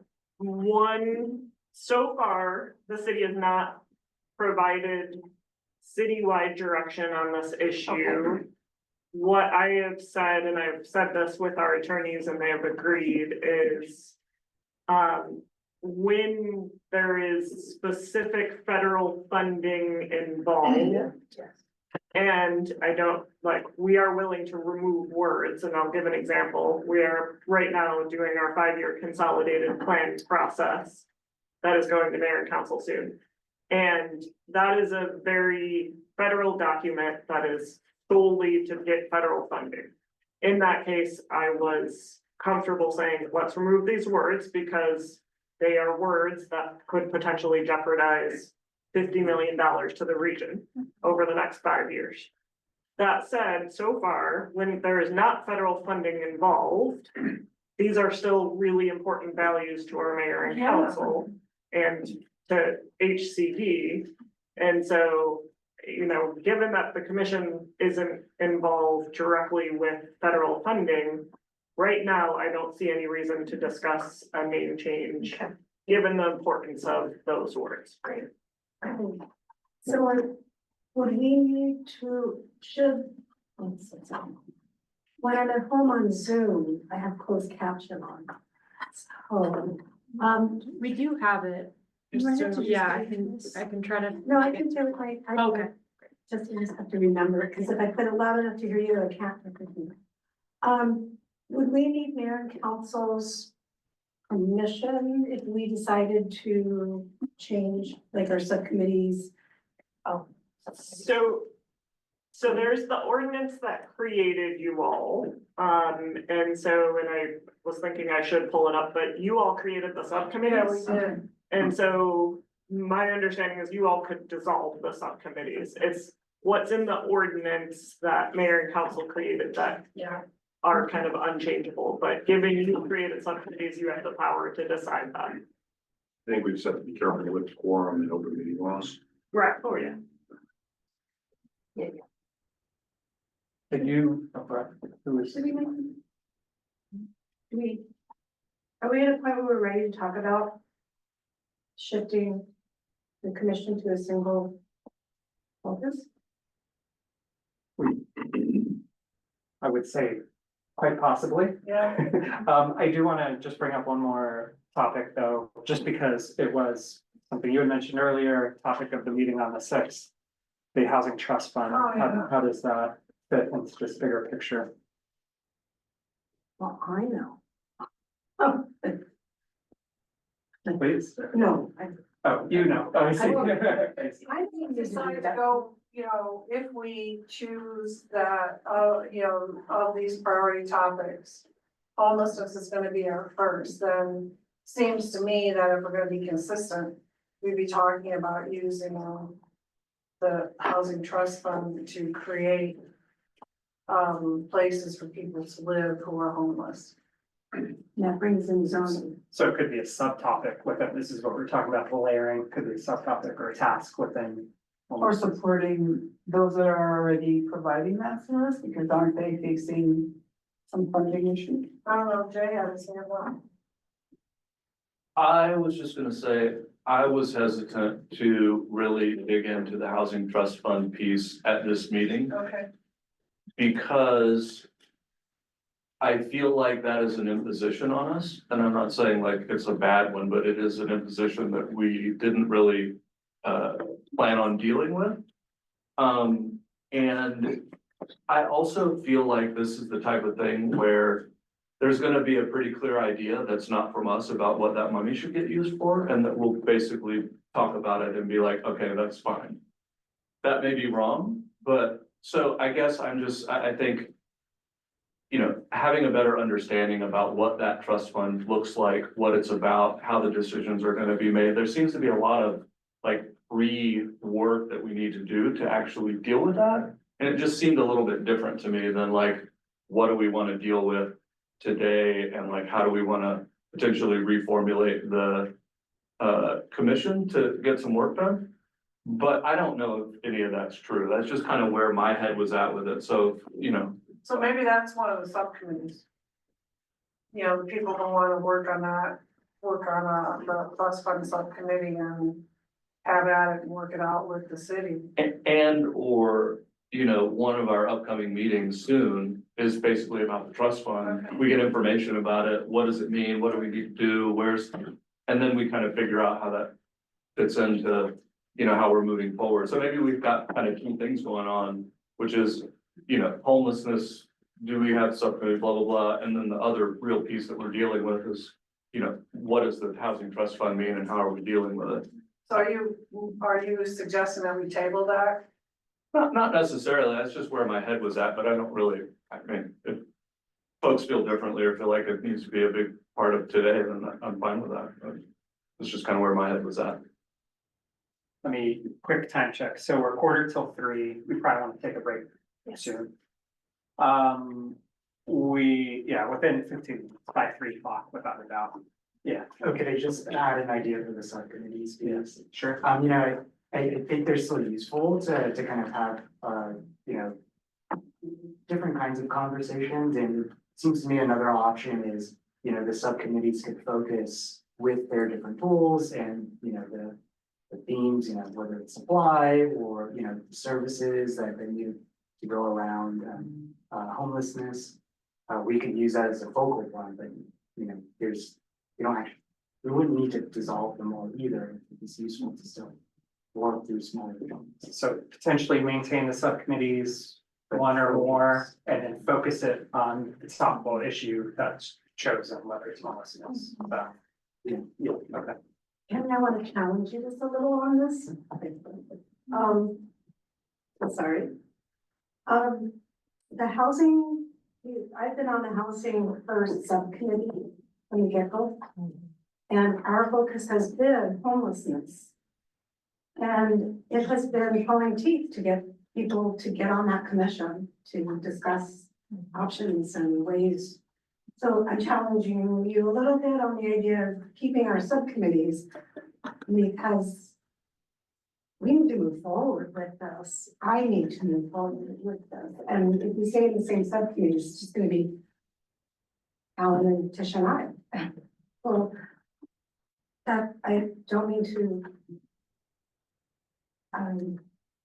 be disrespectful about that. I'm frustrated with the idea of us as a commission not moving forward.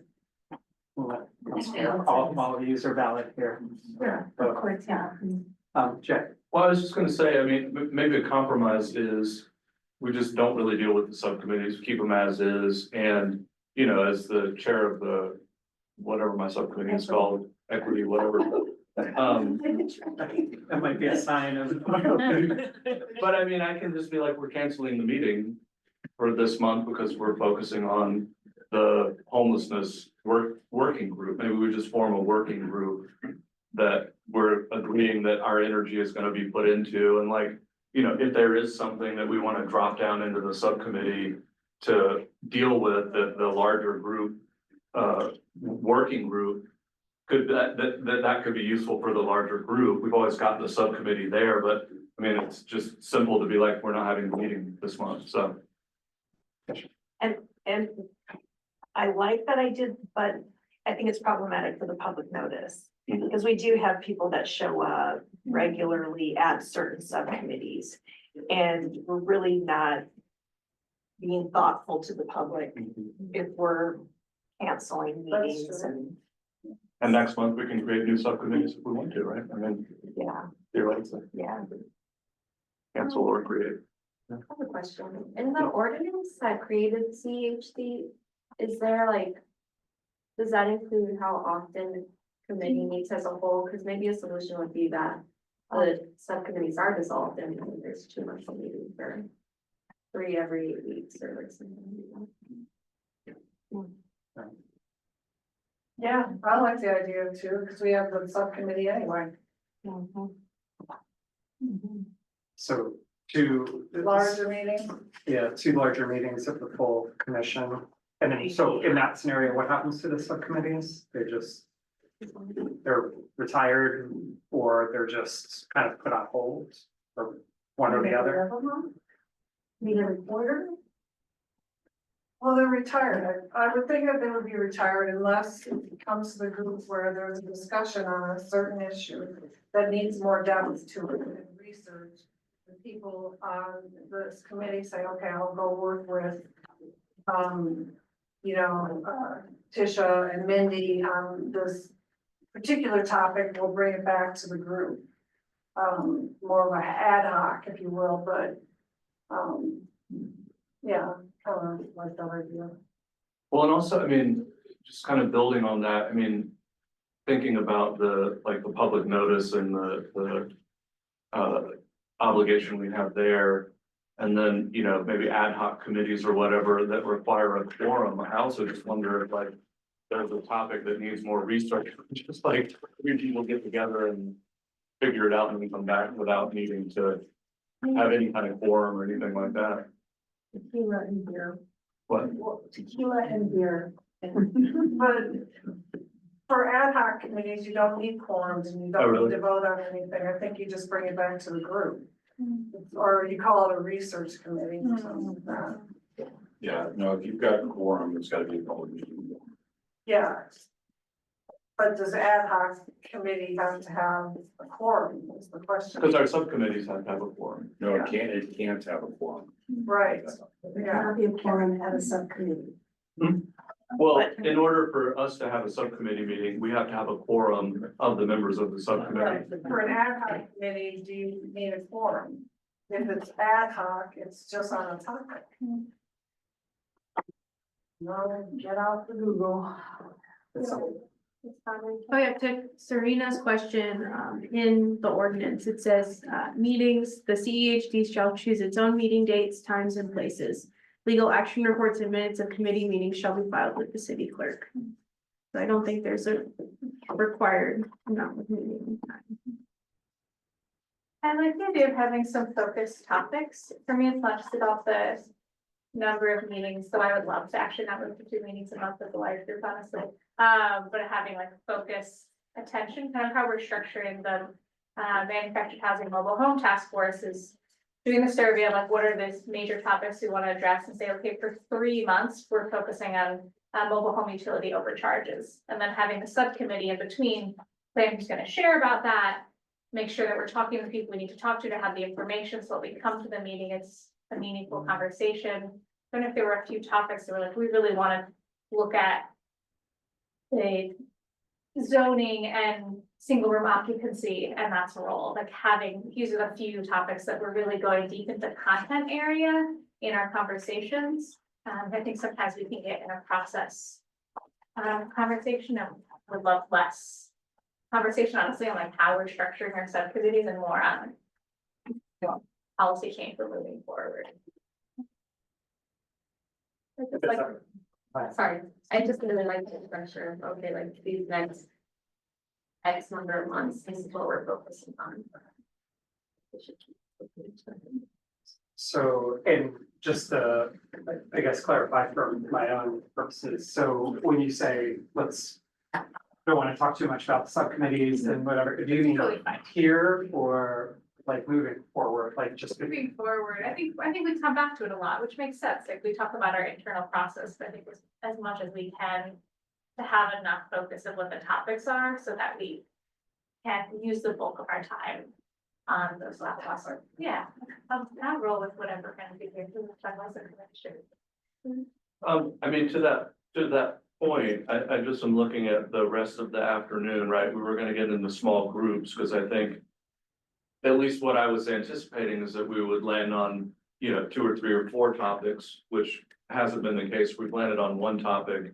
And we're talking about, you know, kind of approaching it as the full group, more or less. So I'm just, I'm wondering for like the rest of the afternoon, if we don't do kind of what you're saying, right? It's like, I think we've landed on homelessness, so I wonder if the rest of the afternoon, we actually maybe don't get into small groups and we just identify, like, what are the things, if we're gonna approach homelessness as our topic, what do we need to do in order to approach it, process it, come up with recommendations, right? Like, you know. We can do, that's where my mind was going to, instead, because we have an action plan, sort of template and approach that we were gonna give each group for each topic. But instead of doing the 3, as Jay mentioned, we do an action plan around homelessness, which includes what are the next steps, how do you make progress, what's the timeline, who needs to be involved. I don't see what you mentioned and this potential other structure as necessarily opposites, right? Just if it is retiring or at least putting the subcommittees on hold, just working on plenary, working as a commission, focusing on homelessness, I think it gets so where what you're saying, as long as you can get through to that point quickly, like it feels like maybe this is the decision point of, yeah, let's do that. Maybe just put these aside for now. I don't know, I don't want to tell you what to do with your subcommittees, but maybe that's it. We go to break, we come back. We are, I wonder about if we're all talking about homelessness, if we still might break into groups of some of these large bucket topics. Like one group working on upstream solution stuff, one group looking at, it's one of those major buckets that we have. I think it's hard sometimes with a group this size to get into the depth that we might want. Do we wanna take maybe right after break to figure out the buckets and then go Yeah. to groups or something like that? That sounds good. I do like. And I know this is like kind of counter what you just said. It does make me nervous if we don't leave knowing if the subcommittees are hanging out there, not meeting, Or if still they're on pause. on pause, which might be the easiest near-term solution. I don't know, but does anybody have a proposal that they'd like to articulate? Just wanted to say, no hard feelings, yeah, I really value the work that, it's an important comment or, you know, important perspective. And I have a sense that we might fall back into the subcommittees too, because the affordable housing strategies, you know, that sort of supply, thinking about, you know, how to develop that, on housing first again, you know, not to label what you all are doing, but it's sort of the service provision. And then I think something important about the reframing of our context too, like, I could easily see that being part of the equitable housing strategies. So, I don't know, just gonna put my 2 cents out there that, yeah, how we're kind of advancing the conversation, it seems like, yeah, we do want smaller conversations too about specific things. So I looked up ad hoc committees. And they only need a quorum if they're gonna be making decisions to act. But if they're put together for a short duration, begin and end, it's based on a task. And if a meeting is called, but a quorum is not reached, you don't make any decisions or vote on anything. But you can still meet, work, and, go forward. And bring whatever was done back to the full commission, yeah. All right. Yes. I was just gonna say also, you know, this might actually be a time for no decision about the subcommittees, because it might become clear after a month or two. Hey, you know what, we're not dealing with the subcommittees at all, they're not relevant, we're only dealing with homelessness. So let's vote to disband the subcommittees. And I mean, we don't need to decide that today, we don't want to. So we're at what think where the energy is, and maybe I'll use the break and some food as or so keep pushing us forward is keeping the subcommittees. But you know, maybe there's a pause. Coming back from break, identifying the buckets under keeping homelessness is the kind of the big ticket item. Coming back, identifying the buckets, breaking up into those, you know, 2, 3, 4 buckets. Doing some action planning, we can give you our templates and help you with that, and then taking the rest of the day to do action planning around those buckets. It sounds like a bucket full. All right, do we need to, is there any sort of formal, do we just say, yes, sounds great? Yes, Timeout? Yeah. All right, let's take a break. How long will it take? Let's take 15 minutes, quarter after. So we can have on pause.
last month. So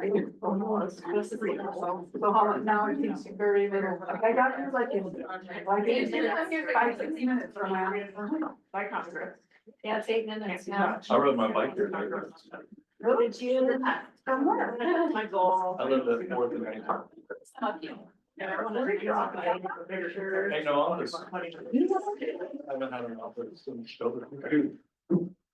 Well, you're always, you're pretty leaders on ours. On Broadway, and also. So. No, they're not it was behind there, the only way. The last office we had was in the Trans-American Building. But it was on,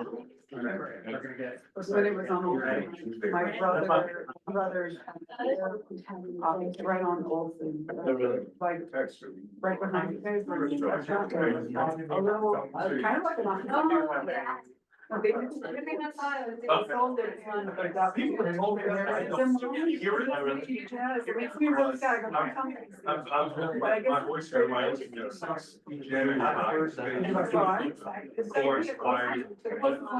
basically what the secret is on. On Plum I Road. think It's a little bit weird, it's just like. Listening, so you can show your perspective, and then I can. This way. No, there's like all of this. Yeah. There. Alright,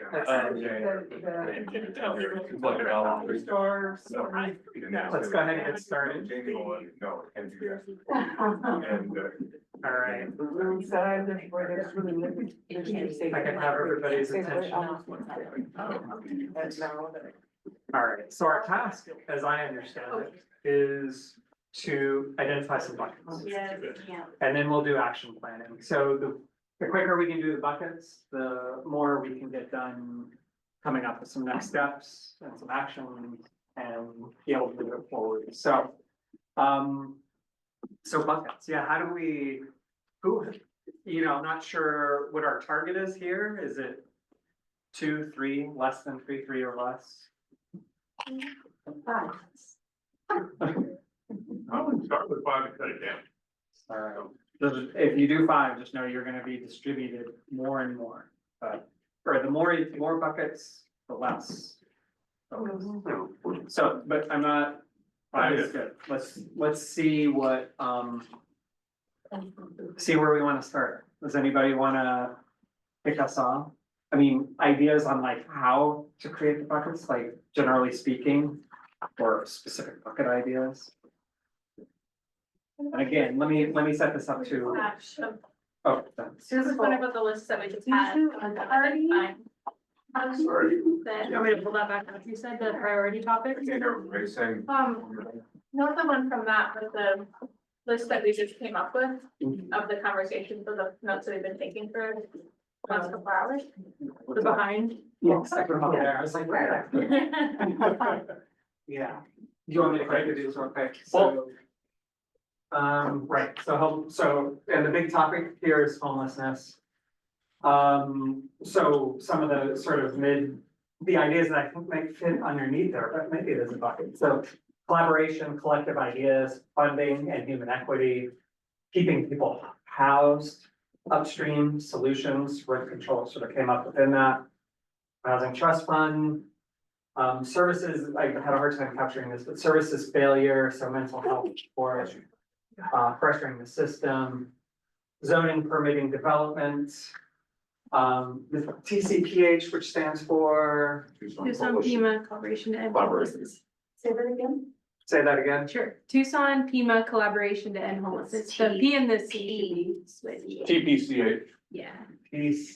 TPCH. Thank you. I'm on error, I think 22, 23. So the 5-year plan, tying in there, restructuring subcommittees, where the developers recommend open seats. Pima County focus on funding and housing. This one I had a hard time too, this is with the parking. Looking at with that. Parking minimums, part of zoning permitted development. Yeah, and this was just summarizing the structural pieces. So there you go. Does So, yeah, Jay. I was just gonna ask, do we need to be a little bit more clear about what we mean just by homelessness? I mean, are we talking about getting people off the streets? Are we talking about, I don't know. I don't know, maybe that's So not, defining homelessness, that's your question, how do we define it? or, And does it mean actually being unhoused outside, does it mean couch surfing, what does it mean? well, and then when we're talking about addressing homelessness, do we need to define what in particular? Like targets, objectives. Maybe we don't, but. And I believe you do, What because does that mean?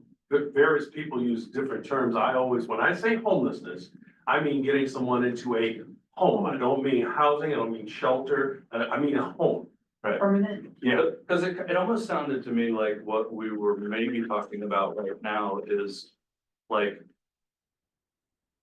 temporary places for people to get off the street, right? I mean, you were talking about the tiny shelters and the, like tiny homes, so, you know, is that what we're talking about, or what are we talking about? I think it's a spectrum. Like. People, you have to meet people where they're at. And some people will be comfortable in a congregate shelter, some people will be comfortable. In a, sleeping in a tent in a safe space, some people, and. It's a, process, I think. Do we need to do a bigger picture thing about homelessness, or do we just need to dive into the buckets? I don't really know. Fisher, and then I think Kenny, did you have your hand up? No, okay, you're doing this, then. Fisher. Well, we have the definition guidance. We could use a HUD definition, or we could use the Department of Education definition of homelessness. The Department of Education one is broader, it includes couch surfing and doubling up and. But the HUD definition is a little more restrictive. Broader is better, but I also think that there's maybe within that some kind of prioritization. So people who That's are fair. in the streets. That's fair. Yeah. So say that again. The education, broader definition is better. And I think if there should be some prioritization within that, then. That we're looking at. I need to go back with something, because I'm feeling a little bit uncomfortable. We haven't heard from Anne. And I would like to hear from you about us picking this topic. And making that the focus. I think we need to hear from you, and you haven't piped up, so if you would. I think like Brian, I'm trying to let this be your conversation. I think the only. You had said, I think this needs to, what you decide here needs to be a topic discussed with mayor and council, and I just think. Their ordinance is broad. And it does talk about homelessness. But there is sort of the key areas laid out in the ordinance that I think. You all pick what you think is best, so I think going down this path makes sense, but then. Circling back with mayor and council and explaining why you feel like this should be your purpose right now. I think we'll go over okay, but it is. There were areas laid out in the ordinance that mayor and council asked, and this is definitely more specific than that, and I think that's okay. I think you can share why you feel like this is the most important thing for you all to work on. And then look at those. I think we need to incorporate what's in that ordinance into what we're doing, to help with this current crisis. Okay. Exactly. And your thoughts beyond that? I feel strongly that you all have to be bought in and own how you're creating this, and so I'm happy taking my ex officio backseat role. Yeah, well, we're not. Get over that. So, but we really do want to hear from you as well, okay? Don't worry, I'll jump in. Okay. Also, what does success look like? I mean, defining homelessness is great, but like, if we're defining homelessness and then we're like, okay, we wanna have some success. Again, I mean, it seems like with all of the things going on, there are not gonna be enough houses for people anytime soon. There are gonna be people on the street, so are we talking about having enough temporary places, whatever that may be, maybe they're new ideas, and that's what we're talking about, or we're talking about, you know, not criminalizing homeless, like, what are we talking, what would success be if we're addressing homelessness? Maybe like those questions in this discussion as a whole is what like defines our buckets, so like maybe. You said criminalizing homelessness could be a potential bucket, transitional housing could be one, like behavioral health services. And then like keeping people housed. So like eviction prevention. So I hope you can repeat those. I can try. quick, and those, Okay, eviction prevention. Behavioral health services. prevention. These are all services, but we're really talking about a services bucket. Right? When I think about providing homeless services, I also think about the bigger picture of getting people back to work again, should they choose. Yeah. It's about a whole restorative process of people contributing to the community. And then decriminalizing homelessness.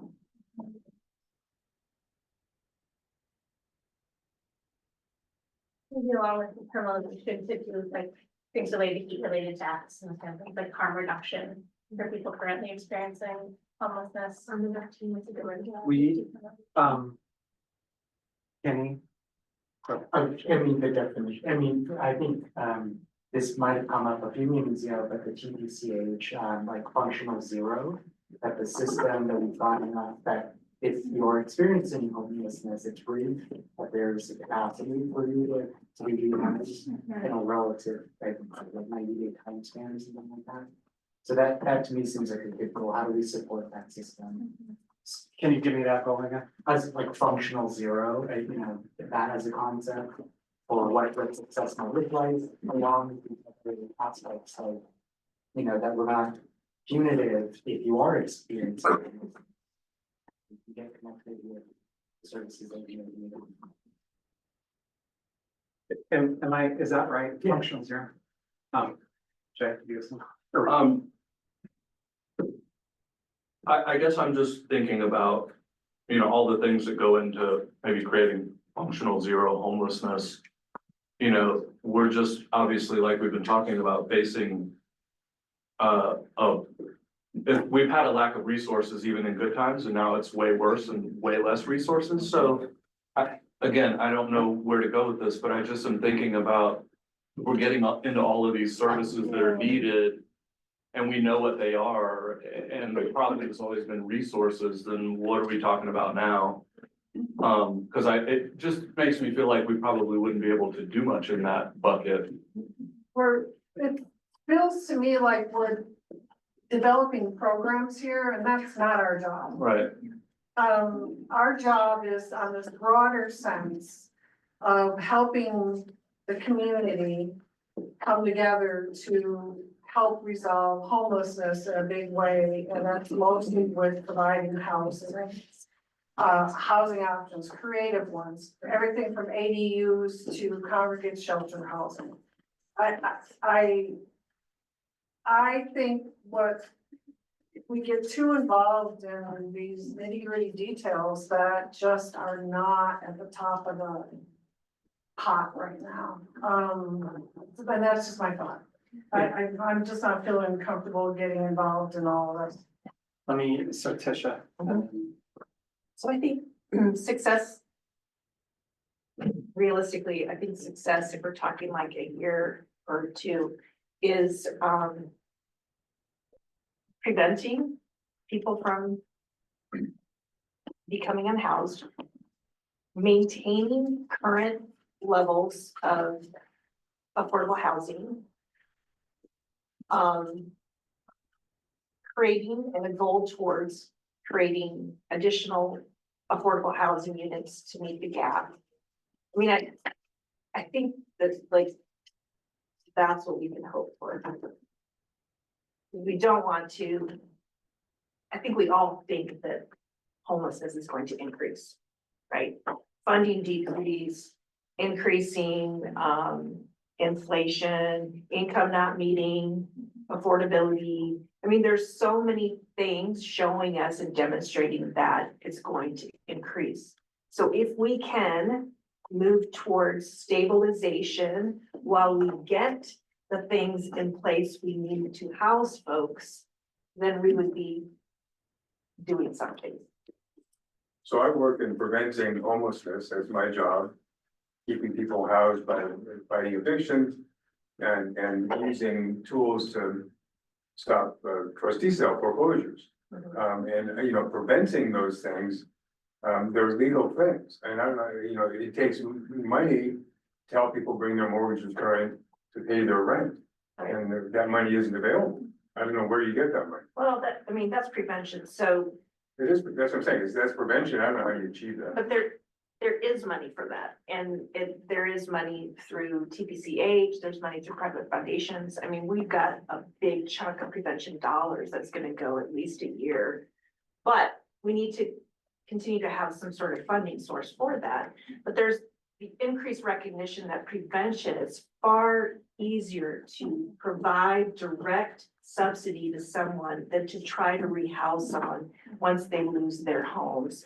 So that has become something that increasingly has become a bucket and source of funding.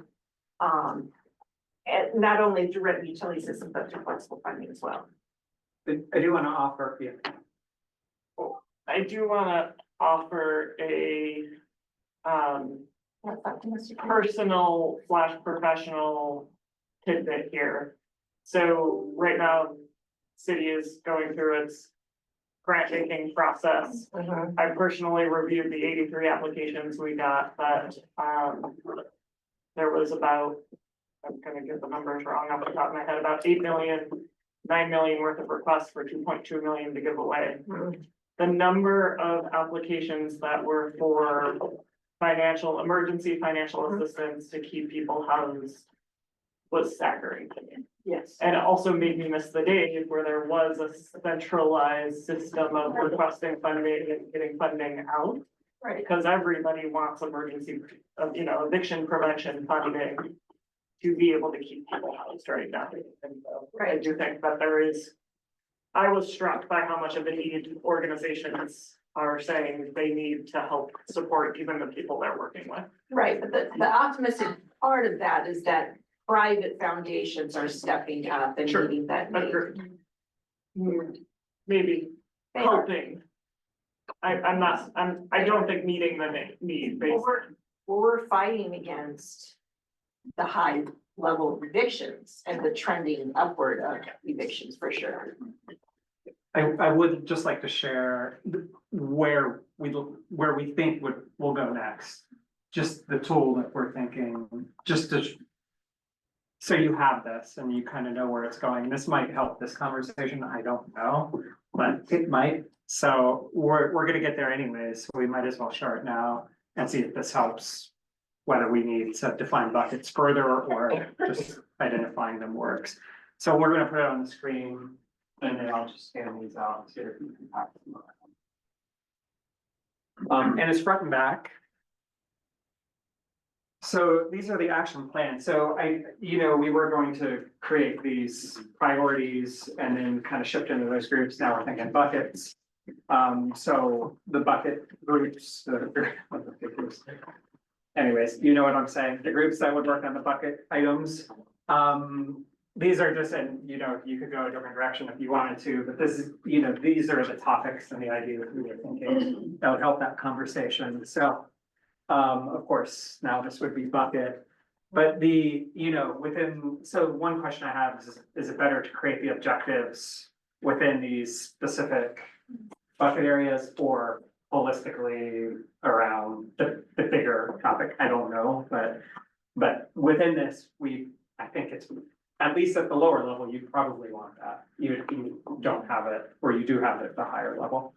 And then we look at tasks. So what are the tasks you're looking to do? When would they be completed?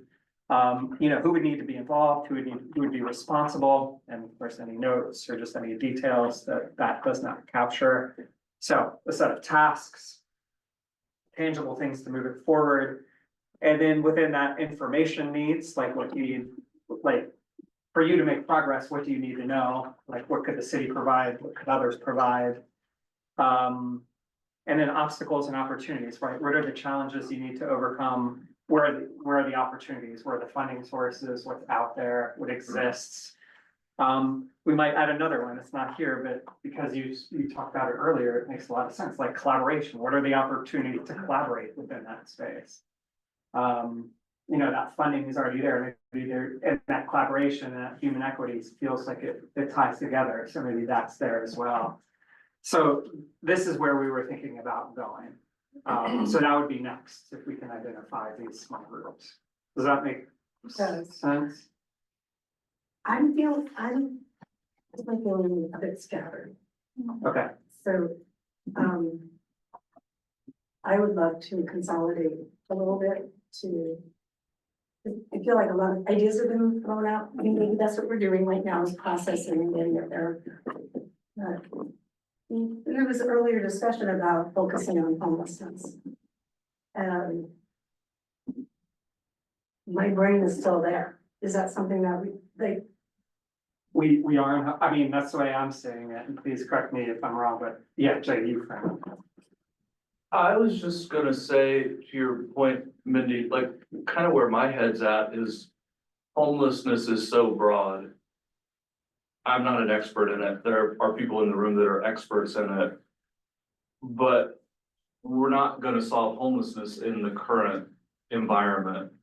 And so to me, I'm just trying to think like, under the topic of homelessness, what are the things that we can address as a group that's gonna make a difference? And what I just jotted down was like preventing evictions, but I feel like what the focus maybe we're talking about is playing a really good defense.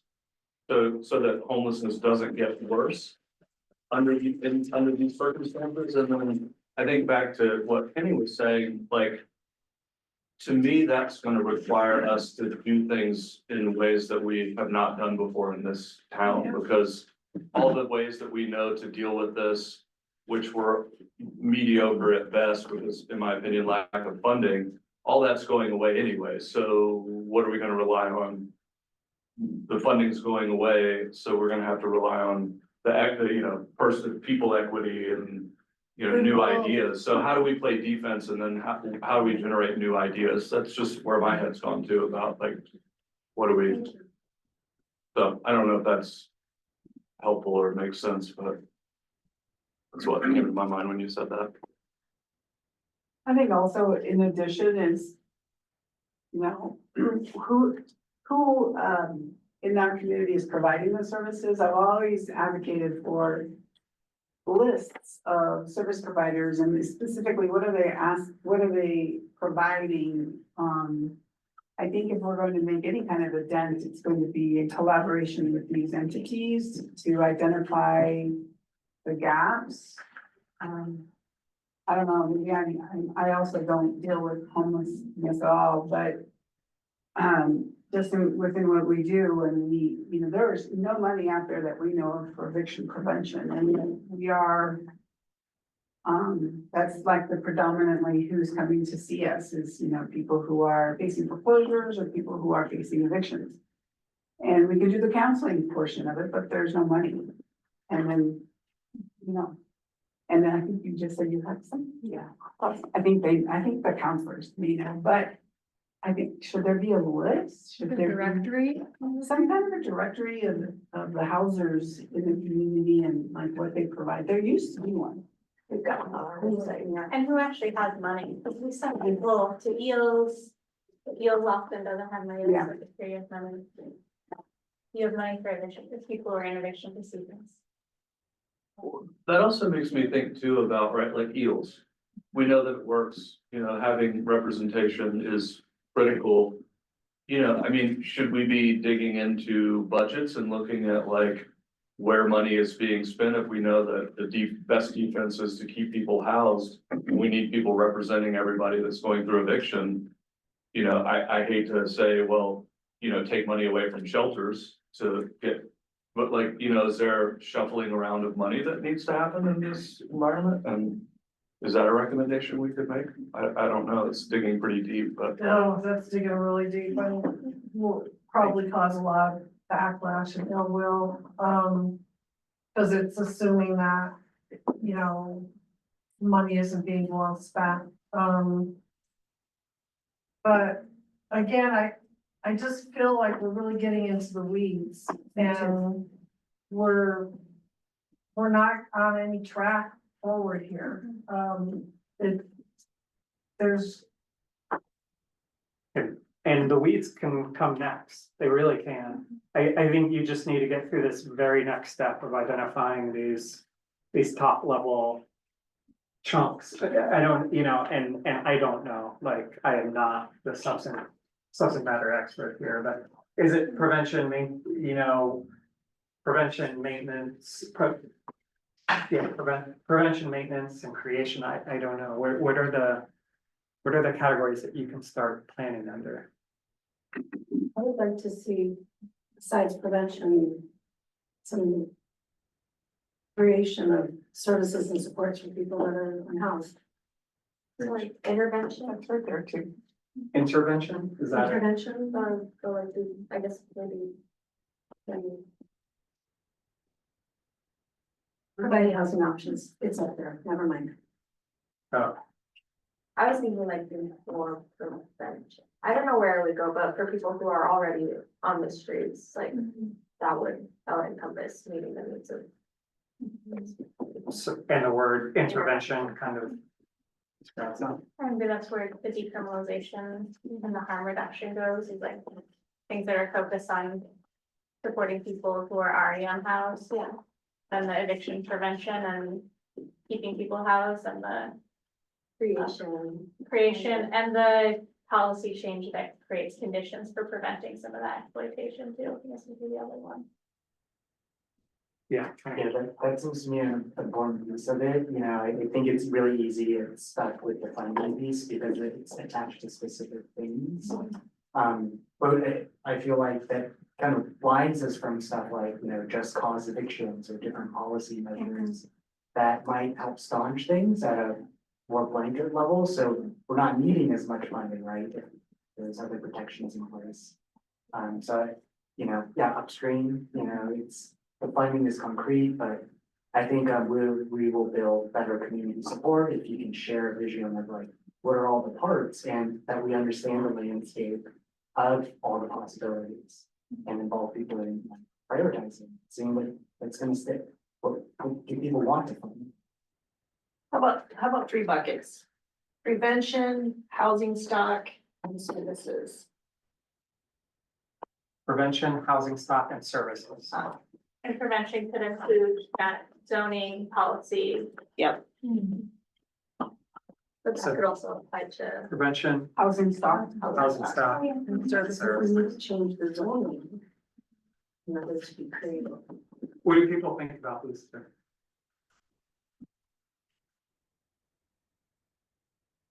I can live with that.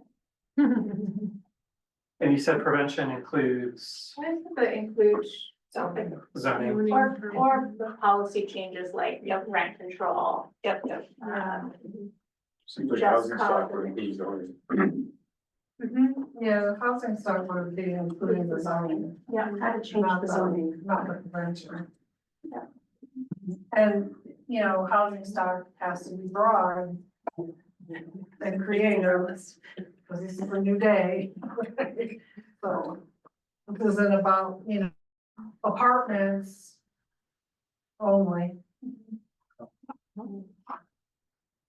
So your folks think, feel I see heads nodding. Yep. Okay. Prevention, housing stock, services. I got that right. Can I ask, Those are our subcommittees. Yeah. does housing stock include emergency shelters, Yes. transition? Okay. Absolute spectrum. So can we call it something other, what do we call it other than housing stock? Because everybody gets stuck on Housing typical options. housing. Options, New spectrum. continuum, Housing continuum, I saw a head nod. I like Options. We worked with someone who was a veteran, and he, for 4 years, he lived in the desert. He would not come in to live into an apartment. Finally got him, supported him into moving into an apartment, but he slept on his patio. Yeah. And then Bring their tents in and put Right? those up inside. So it's, then from the patio, he went into the apartment. And it's a process. For that services, can that include the decriminalization and harm reduction piece too? The Yeah. last one, the services, Yeah. but that could, But yeah, I can put it there, yes. thank you. So decriminalization, Decriminalization, harm reduction. And the decriminalization sort of is counter to what Jim is saying is a House bill right now. That people can be arrested if they're, I think it sounded like substance use disorder. Harm reduction. Harm reduction is important. So we have two things that are in opposition to one another, community wise, and I know many communities think, so, you know, decriminalizing also means people can sleep in their families. And I live across from the city park. And what that means for me is, and has been, I don't know who these people are. And I don't want to get into that, but there's lots of drugs, we watch drug interactions, people overdosing with things.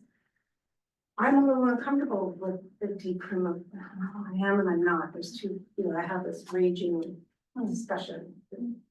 an internal debate. Yep.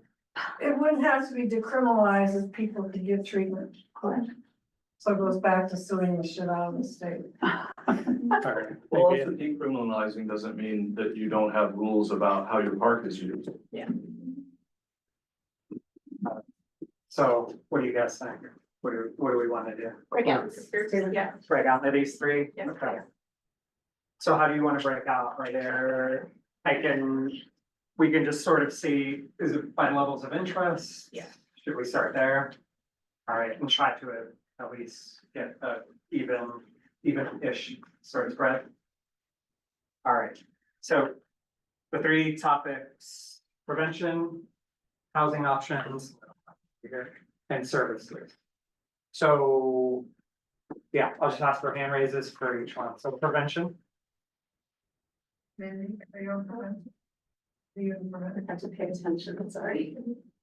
All right, let me just get, And zonings and housing options. Oh, it is, okay, I was not. yeah, let me, Zoning is under Thank housing you. option. Well, I mean, we can pick whatever we want under those three buckets. Yeah. If they fall under both, then they fall under both. Right? Right, yeah, right. all right. But I think there's a little more housing. Can you guys raise your hands again? So prevention. I'm just gonna count for now and then we'll come back. And so 1, 2, 3, 4, I 5. heard it for all of them. We're just gonna put your hand for one of you, right? 'Cause we're Just gonna one. come out of here. So Mindy, are you a yes on prevention? Okay, so 4 there. Who's in housing? 1, 2, Eleanor, no hand up? No, I was to do it for it. Okay, wait, keep your hands up. 1, 2, 3, 4, 5, 6. Okay, services. Mindy, you better put your hand up. This is your whole- This is my thing, right? Yeah. Okay. Right else to housing. You were right. I don't care where you put me, just put me somewhere. Sure, I'll do.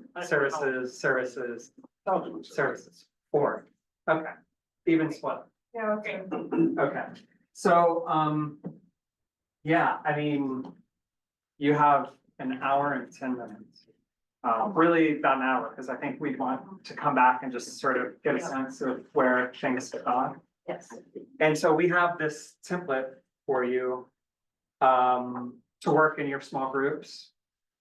We have it electronic, we'll email it out, Rachel will email it to everybody here, so you could sit at a table with a computer. We have it on paper, you could write in your notes.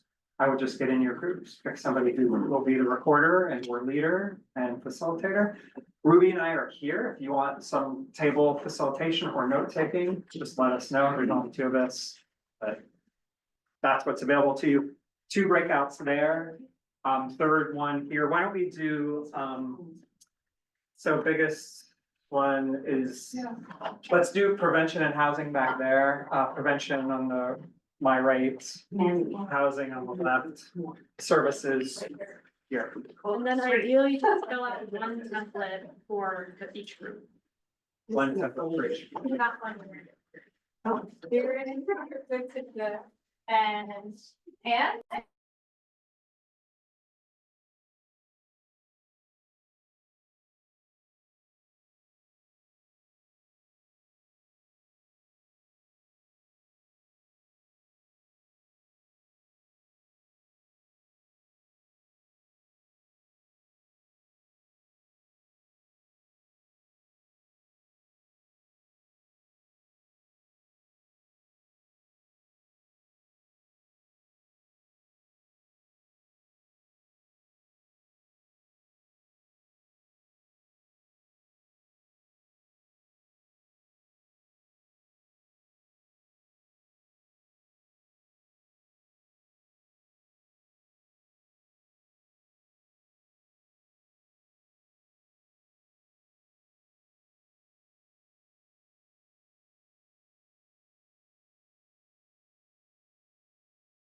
Yeah, and so, we think that we should use some of the housing trust fund money for you guys to be able to take the trip to London.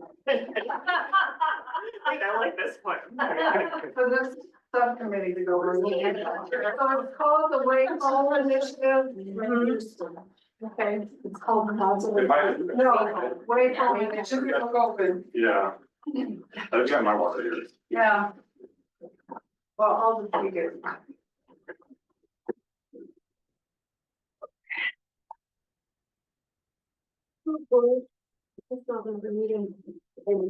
Oh, geez. Yeah. Yeah. I'm bored. Yeah, all the way. Never off duty. Then you got me thinking about Monty Python. What's that? Yeah. Why didn't we bring, we've had meetings.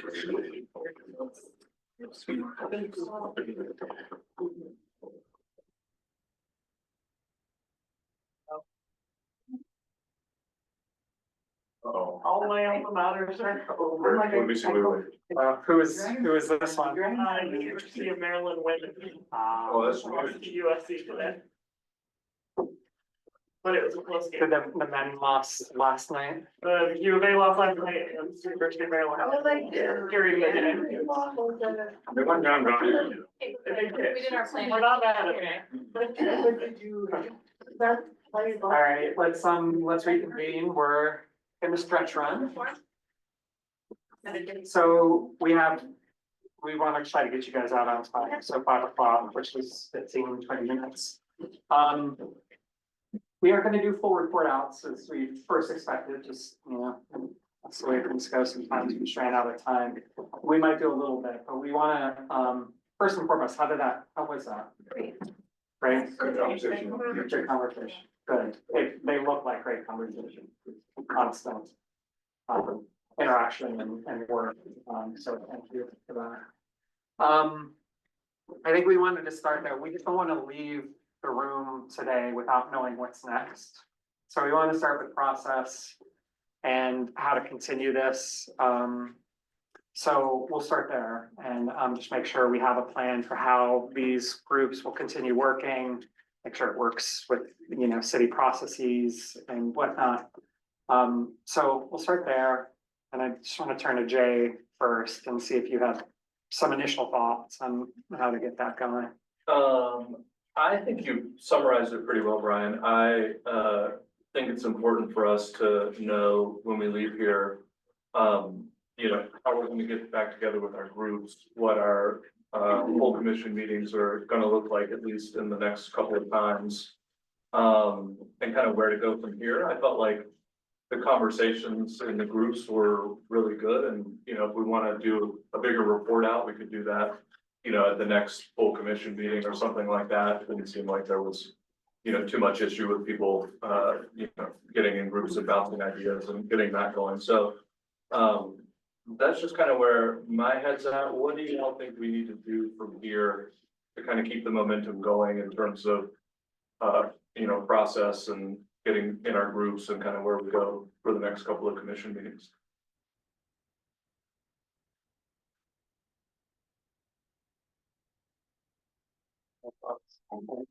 No, I was like, you're gonna say something, I see. I think for the Housing Options Committee, what I'd like to do, if it's okay with those of us who are talking, is type up some of that discussion in the next couple of days and get it out to everybody who was in it to have some feedback on it. So that if we do have a report out, we're kind of like on the same page, so we can go back and forth on those amongst us, to fully develop that. Does that sound good? I could volunteer to do that.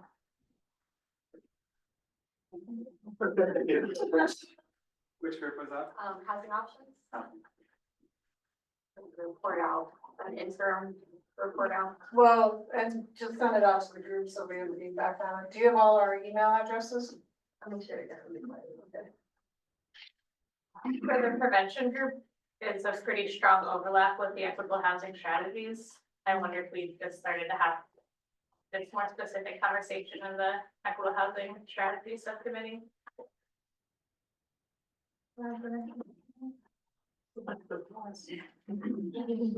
Refocus. We're not calling it the equitable prevention strategies. To the point though, of like, getting back in the groups, whether they're committees, something, whatever. I'm just wondering about, our time distribution. Do we want to like tilt the time more towards our working groups and less towards the full commission meetings? Again, I'm just thinking about, kind of the challenge that we've had to, work in our subcommittees to generate any kind of like real recommendation. So, again, process wise, what's gonna work? How much time do we need to like, pull some stuff together? I know we wanted to do some more research and maybe contact some groups and, so what would work in terms of, being productive and, honoring our time as well, knowing that we don't have unlimited time? I would offer one addition to that too, which is thinking through that. Could we leave here today by setting a date for these report outs, like 2 commission meetings, 3 commission meetings from now is our date, so flush out these plans and report back out, whatever you guys think. So, Yeah. I don't know, I feel like it could be productive to come back and work a little more frequently and maybe dedicate more of the full commission to, the fact finding or the research that we're doing in the subcommittees, instead of having a full recommendations. That way we can feedback from what we do, shape a little more connection.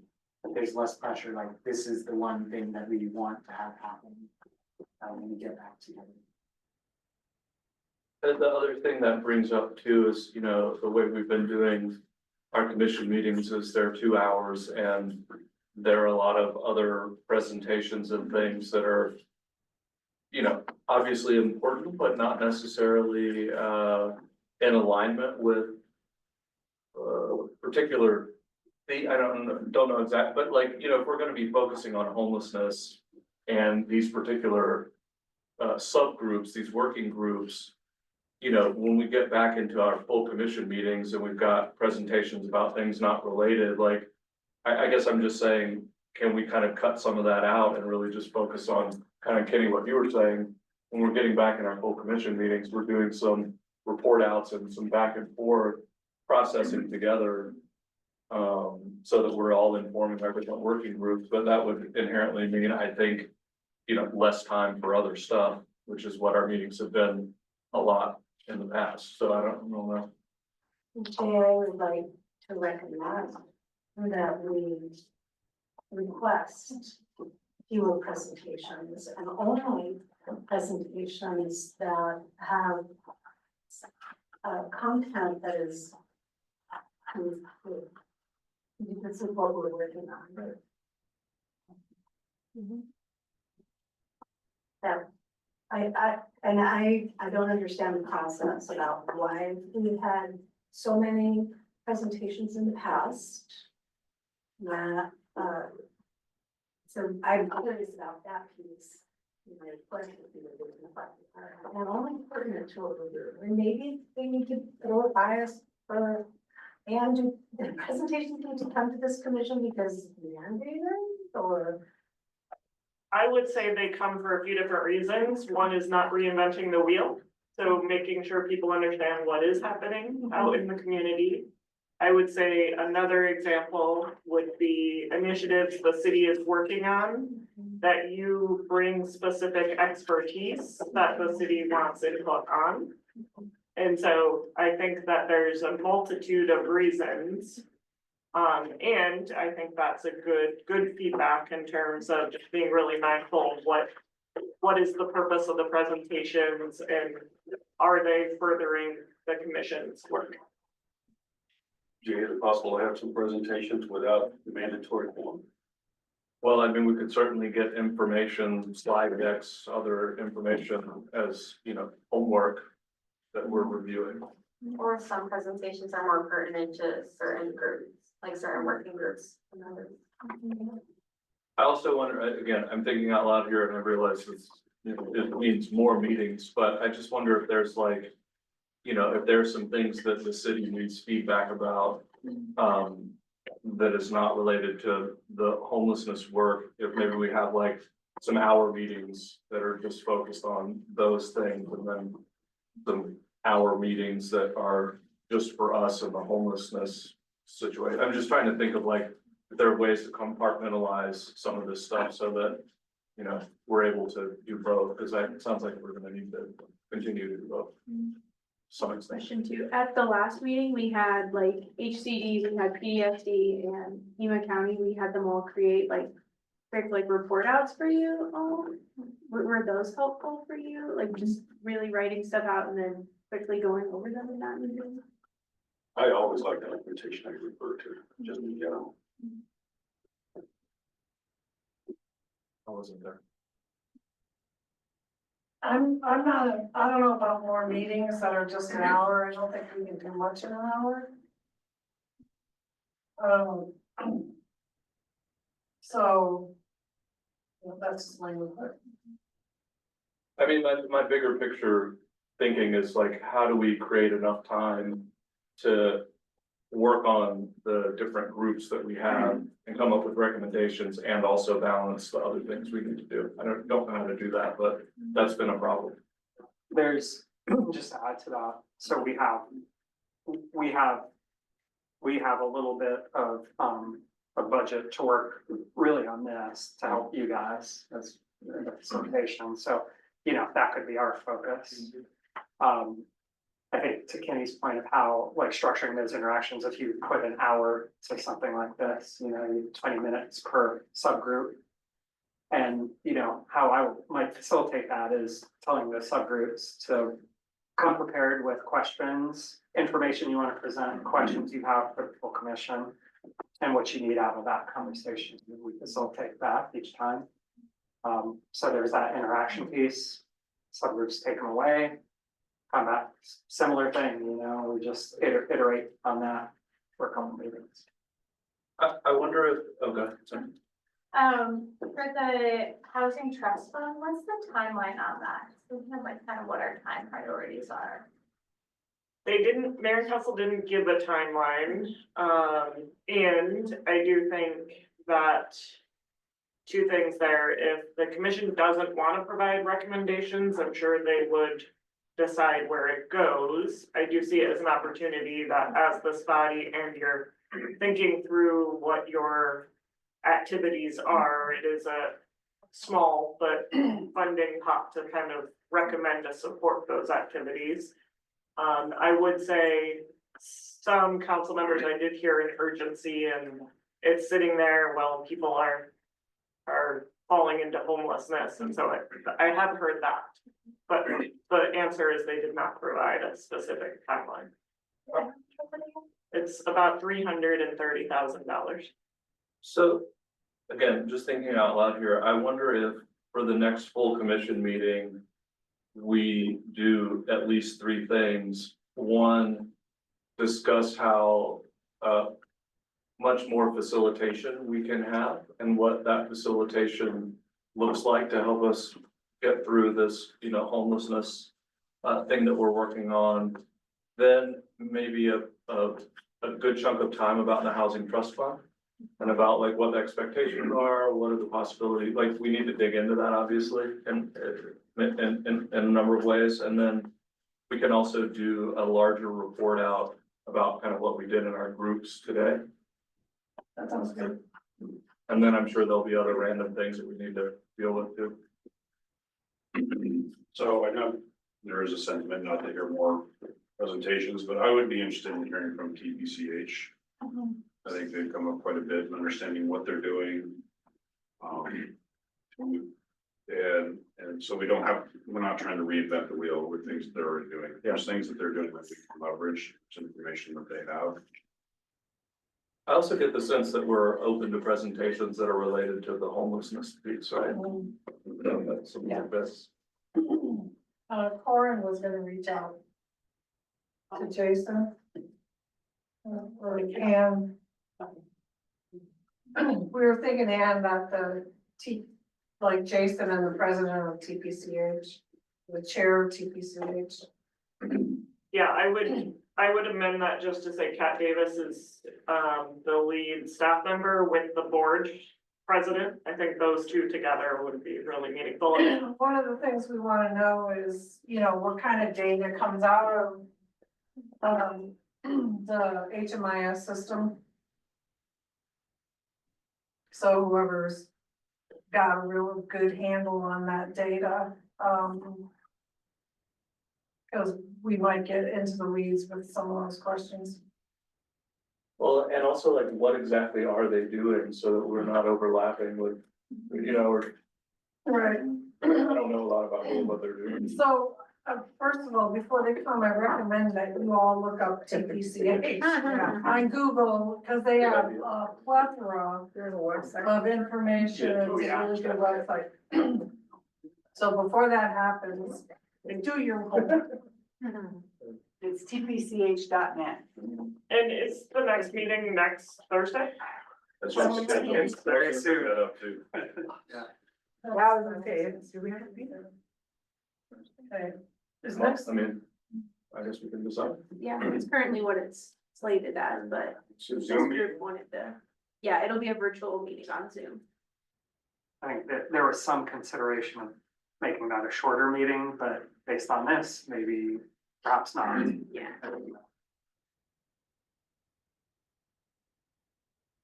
One other question, people are checking calendars around, the P-CHIP funding of when those awards were made. Like, so we're thinking about in our group, like what kind of innovative projects people are working on and like, are you allowed to share P-CHIP applications with us? Or like, as we're thinking about what kinds of things people are looking for funding for. There will be a summary available of each of the applications. Oh, cool. Even the people who applied and didn't get funded. Correct. Awesome. That'd be perfect. I can't make this Thursday. Actually, Compass is part of the SVP fast pitch this year. Ooh, I saw that. So we have a 5 o'clock to 9 o'clock, so. I'm wondering if we could When's the next one scheduled? change the meeting next Thursday. 40th. So it So sounds the like, agenda's gonna go up like Tuesday. so it sounds like we're not gonna do that, right? I love waiting for my time. I'm interacting maybe either, I've got something else then. Is it, so would it be moved or just canceled? I think moved maybe to the, towards the end of the month. And we could do polling on that, is that right? Yeah, I can do a. Do we want to do like some Thursdays? Those last two Thursdays of the month, 17th and the 24th? I don't know if you have a calendar. We'll do doodles. Wonderful. I said we, because it's supposed to, we also do have a meeting, like we have this meeting and then we have our next, we didn't skip a meeting, we just changed the date for this meeting. We could just have our subcommittees meet and then at our regularly scheduled day. Right. And not have. I'm sorry? What's your number? I want to meet as many So, yeah, what was, I wasn't. Oh, so- it was just, counting this as our monthly meeting Okay, and not rescheduling this month and just continuing on with our regular schedule. And having our subcommittee meetings between the. So are there subcommittees based on these 3 groups that I mean, do they change now or? that's my, These are the group, I mean, I don't know, what else do we need to do aside from? so when we say yeah, I guess I'm confused. Yeah. Is this regular subcommittees that we're talking, the current ones, or is it these? The new ones, right? Housing Yeah. options, prevention is going into equitable housing, and then what about? Alright, let's do it. The housing options be housing supply and. Or how about the 3 groups that met today, Yeah, email back and forth and see if you can meet between now and the next meeting. And And then we'll just. make more progress, I mean, I don't know why we have to deal with the subcommittees as they are, right? No, Like, we don't, but we have to let, We have to cancel them if we don't find them, right? right. So, Again, I'm just throwing out ideas. that sound okay? Is anybody against that idea? Not seeing, Just a reminder about open meeting and making sure it's all publicly. Yeah. posted. I think that's the problem. They're already set up. Right? They're pretty similar to the existing subcommittees in some way too, right? We have an affordable housing supply. And But then are the same people in it? That's That's the a good question. question, those two, because for the prevention, it is almost a direct overlap, but for the other two, I'm not sure. If people are meeting, if people that are not in the subcommittees are meeting outside of the meetings, just because, then what needs to happen? Why does there need to be public notice or anything like that? I mean, we can establish them more formally if we need to, but I'm just saying between now and then, there's no reason that a group of people can't get together and talk about these things without a public notice. as long as it's not decisional, is that? And doesn't make forum. That's not So gonna- it absolutely couldn't be quorum of the bigger group, which would require 7 at this point. I mean, if Jim, Mary Ann and I get together on the phone to talk about something, So technically, if that's a subcommittee, that's 3 as a quorum. well, it's not, these are not subcommittees. I mean, they've not been established as subcommittees, right? You know, I feel like technically that's. Well, I think because of the late hour, we might want to consider keeping everything the same. The subcommittees with the same titles. It's interesting how we broke out, whereas I was in the same subcommittee, We were kind of in the same one too. We were too, yeah. right? Yeah, I mean, the only yeah. difference was Serena, so we're Serena and- hijacking. So Yeah. it's the same people pretty much going to the same subgroups that we'll kind of keep our eye on some of the new buckets that go in and talk about it in our next commission meeting. Continue on the conversation. 'Cause I think at this, it's 5 o'clock, it's after 5 o'clock, and we're trying to make decisions about changing things, and sometimes you just need to take a minute. So I'll coordinate my group. Thank you, thank you. And I would say, I can work with these guys, Tisha, and we could come up with just some direction, like, hey, next meeting, let's do this, work with your suburbs to do X. All right, sound good?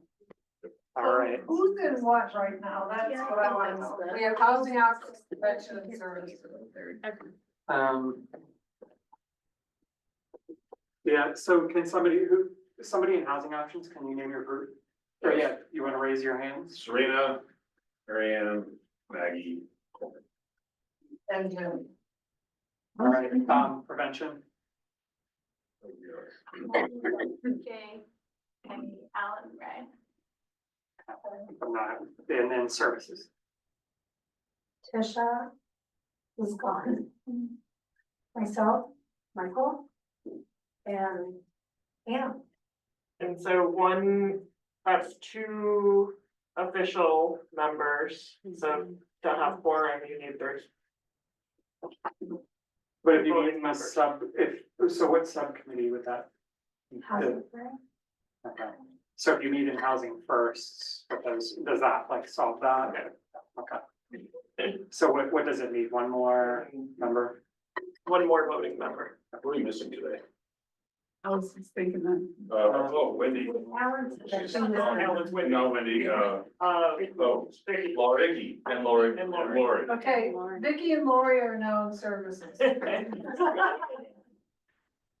What were they in? That would actually. They were both in equitable housing, but Vicky doesn't show and Lori does, so you should be good with that. Lori and services. Or can somebody reach out to Lori and? If you're not here, you get nominated. I'll reach out to Lori. And we'll send out a follow-up email in the next little while, kind of Just gonna be a little bit of organizing. basic next steps. Okay. Is there any other business we should discuss before? going? Yeah, sorry, since it's gonna be a little while, do you wanna mention the fair housing? proclamation. Yes, you all should have got these little quarter sheets just saying the mayor, the mayor will be doing her fair housing proclamation. April 8th at the next mayor and council meeting, so if you guys would like to attend, please RSVP to me so I can get that list to the mayor's office so they can reserve the seat. They're also having like 1 to 3 people like speak, like give some remarks after the proclamation. If you're interested in doing that as well, please reach out to me. I know Jay was interested in saying some remarks there after the proclamation, so. That's all. Yeah, any last announcements, any other business? Shall we go home and watch baseball and basketball for the weekend? No teams left. Sounds like baseball. So maybe baseball. Soccer. All right, shall we adjourn? Or what would it, Jay, do you need to do something formal or? Yes, we'll do the gavel. So without objection, we're adjourned. Without objection, we're adjourned. Good work.